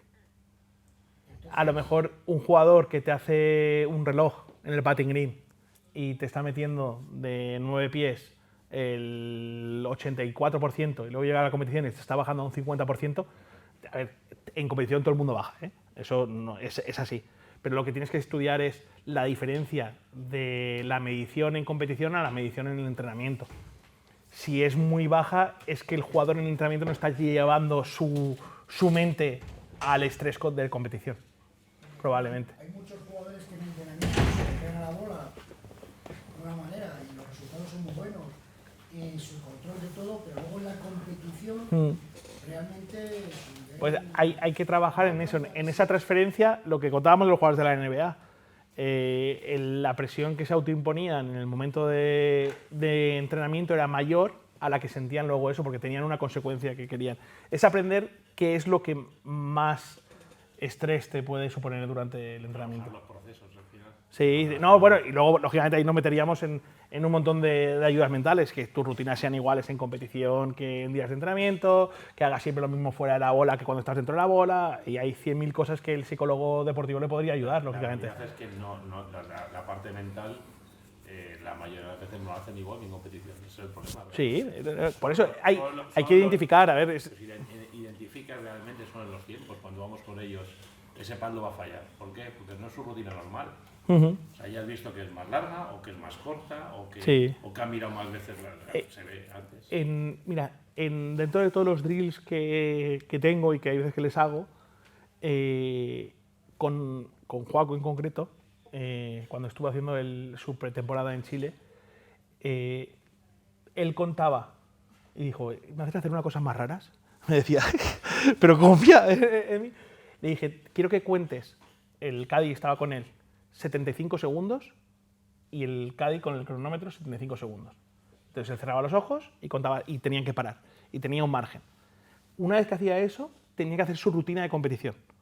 Hacía la rutina, el Cádiz la timeaba. Y luego tenía que ser él capaz de repetir esa rutina 5 veces e irse en 2 segundos. Pues al principio eso cuesta. Pero cuando lo estás entrenando, que es lo que dices tú, lo llevas luego al campo, pues estás haciendo tu rutina de siempre. Si tu rutina debe durar en torno entre 15 y 20 segundos, ¿vale? Hasta que completes, si en competición te estás yendo a los 25, es que algo está pasando. Es que nosotros, por ejemplo, el tema de los relojes, a mí me gusta trabajar el reloj en diferentes hoyos, o sea, no hacer un reloj continuo, porque al final no es tan real como el campo. Correcto, sí. Por ejemplo, ¿cómo trabajo yo el tema de distancias cortas con distancias largas? Igual que en el campo he dicho que jugamos a 40 y luego pegamos un drive, por ejemplo, en esto yo tengo ejercicios que son de 8, 9 y 10 pies, que es un pad medio corto, ¿vale? Y luego uno de 3 y uno de 4. Y tienen que tirar el pad cuesta abajo, esos son, por ejemplo, son 3 tis aquí y 3 tis aquí, un pad de 4 y un pad de 5. Tiran el pad de 9 y luego vienen a tirar el contrario. Si este era cuesta abajo, el de cuesta arriba corto. Luego, y vas alternando, pues todo eso hace que tu rutina tenga que ser más real cada vez y que cuando llegues al campo, claro, no vas a tirar 7 pads iguales desde 9 pies, sino ahí estás cambiando. O de repente, un ejercicio que le llamo el GP de Mónaco, ¿vale? Combinas en el mismo ejercicio de estrella, ¿vale? Como si dijéramos con diferentes tics y diferentes distancias, los pads a cajas de 30 centímetros, donde tiene que quedar la bola, que estás practicando pace o pad lagging, y luego uno de pad largo. Pues todo eso hace que estés haciendo una competición mucho más real, mucho más parecida a la competición en el campo. Sí, lo que pasa es que cuando hablamos de la NBA, que es un deporte de movimiento, hay contacto y el jugador tiene que tomar decisiones muy rápidas, no es lo mismo tirar los triples cuando no tienes a nadie que el jugador... No, el ejercicio que te decía yo lo hacían en tiro libre, ¿eh? Era de una cosa en concreto de tiro libre, para sentir la presión de tiro libre. No de eso. Tenía una estadística muy buena y bajo los minutos de presión, que no bajaba su estadística, era Michael Jordan. Por eso le pasaban la pelota. Claro. No es lo mismo tirar tiros libres, por eso digo que no es lo mismo estar entrenando cuando no hay la presión, después de ver, cuando veo mucho gol, la gente que está viendo. Tenemos jugadores que cuando están en el momento de presión nos dan unas garantías de que van a rendir y hay otros jugadores que dudamos de que vayan a rendir. Claro. O sea, pero ya por los datos, cuando han visto el tiro de José, que cuando era niño metió el pad, todo eso sí. Hubo 3 hoyos de diferencia, eso, también hemos visto las debacles del australiano, del Norman, cuando ha pasado, o sea, que hemos visto, o sea, lo del gol o lo que le pasó a por supuesto, en el Open, o sea, hemos visto tragedia y hay jugadores que nos transmiten que tiene el pad y dice, joder, la va a meter, tienes confianza, y hay otros que dicen, joder, no la va a hacer. Pero yo creo que hay también una cosa que no es medible, que es lo que hablábamos de uno de los pilares, que es el talento natural que tengan las personas para ganar o para cerrar. Entonces, o para competir. Hay gente que le cuesta más competir. Que si muchas veces lo que le ocurre al profesional luego en la competición hace que su rendimiento baje también. Cuando tiene momentos que ve que él mismo, que no ha sido capaz de meter el pad, se va él mismo diciendo, pues no la puedo meter. Claro que hay mucha gente que le pasa, y de hecho por eso el golf creo yo que es tan maravilloso, en el que veas que la gente puede ganar un torneo en 3 hoyos y perder un torneo en solo 2 golpes. Entonces, pero yo creo que eso es un trabajo que hay que hacer durante mucho tiempo en la transferencia de lo que se está entrenando a la competición, y el trabajo del coach mental es fundamental, de poderles hacer llegar a esa presión que ellos van a sentir en un entrenamiento. Lo que ellos van a sentir en la competición, que lo sepan sentir en un entrenamiento. Y es lo que he dicho antes, el jugador que se está jugando una partida al pad con sus compañeros cuando es pequeño y siente en los antebrazos el honor suyo ese de perder, de lo que va a ser, es probablemente en el futuro sepa cerrar mejor los torneos, porque está más acostumbrado a sentir eso. Si esto es una cosa, dice, no, tienes que estar 4 veces arriba para conseguir... Hay muchos jugadores que rinden mejor con estrés. Ha habido un caso como el de Bush, gana una semana y a la siguiente no pasa el corte. Pero yo creo que eso... El que ha competido y el que ha ganado, yo creo que la adrenalina que sueltas... Estaba, porque realmente, o sea, ese momento que yo creo que no se puede medir, que es el emocional, cuando estás jugando, cosas que por mucho que te pongan no la vas a sentir, porque claro, hay jugadores que son muy buenos, pero luego sus estadísticas o los momentos claves, pues no rinden tanto.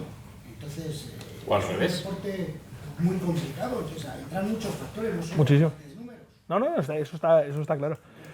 Pero yo creo que, por ejemplo, el caso de David, como le podría haber pasado a José, le podría haber pasado a un montón de gente. Gracias. Un placer, ¿eh? Los padres que ha dado del profesor habrá que discutirlo. Muy bien. Eso da para otra mañana. Completa. No, pues yo creo que es eso, que al final todos los que han competido saben que después de ganar, el cuerpo es como que se te viene abajo. ¿Era la primera victoria? No, tercera profesional, primera en el DP World. Sí, primera en el DP. Y yo creo que te quedas tan consumido que o tienes un objetivo a corto plazo... Y ya llegas a tu tope y ya te quedas... No, es la semana siguiente. Yo creo que el hambre de que pueda tener David pues será monumental. Que te vacías al final. Yo creo que sí, es eso, que es que te vacías. Bueno, hay un tema de vacío, yo creo que hay un tema de expectativas. La gente está esperando que la semana siguiente vuelvas a ganar. Es la tercera semana seguida que estás compitiendo. Hay un montón de cosas. Pero los grandes jugadores al final juegan mejor con presión, si se ve claramente. Sí, bueno, o no. Lo que pasa es que cuando alguien gana siempre se ha sabido mantener la presión, pero a lo mejor si te miras su pasado, ha perdido 4 veces antes. O sea que depende. Pero al final siempre están, al final dices, son los que son. Hay 4. Sí. No estoy de acuerdo que sean 4, ¿eh? Yo creo que justo el golf no es como el tenis, que ahí sí que hay 4. Yo creo que el golf lo bonito que tiene es que de los 156 te puede ganar 140 tranquilamente. Pero yo me refiero, creo que a lo que dice Kiko. O sea, sí, que es típico que te puede ganar a lo mejor 2 semanas o 3 seguidas. O estar ahí, de esos años. Es muy poco. Es que, a ver, hemos tenido la suerte o la mala suerte de ver a Tiger y parece que eso ahora es, o sea, claro, y ahora está Scheffler, pero si miras históricamente no hay tantos que hayan conseguido lo que han hecho estos bestias. O sea, eso sí que son contados pero a lo largo de la historia del deporte. O sea, sí, pero que no 4 actualmente, que hay 4 en la historia. Exacto. Es casi anecdótico. Pero bueno, no sé si hay más preguntas. Alberto, yo creo que ha sido muy divertido, muy interesante.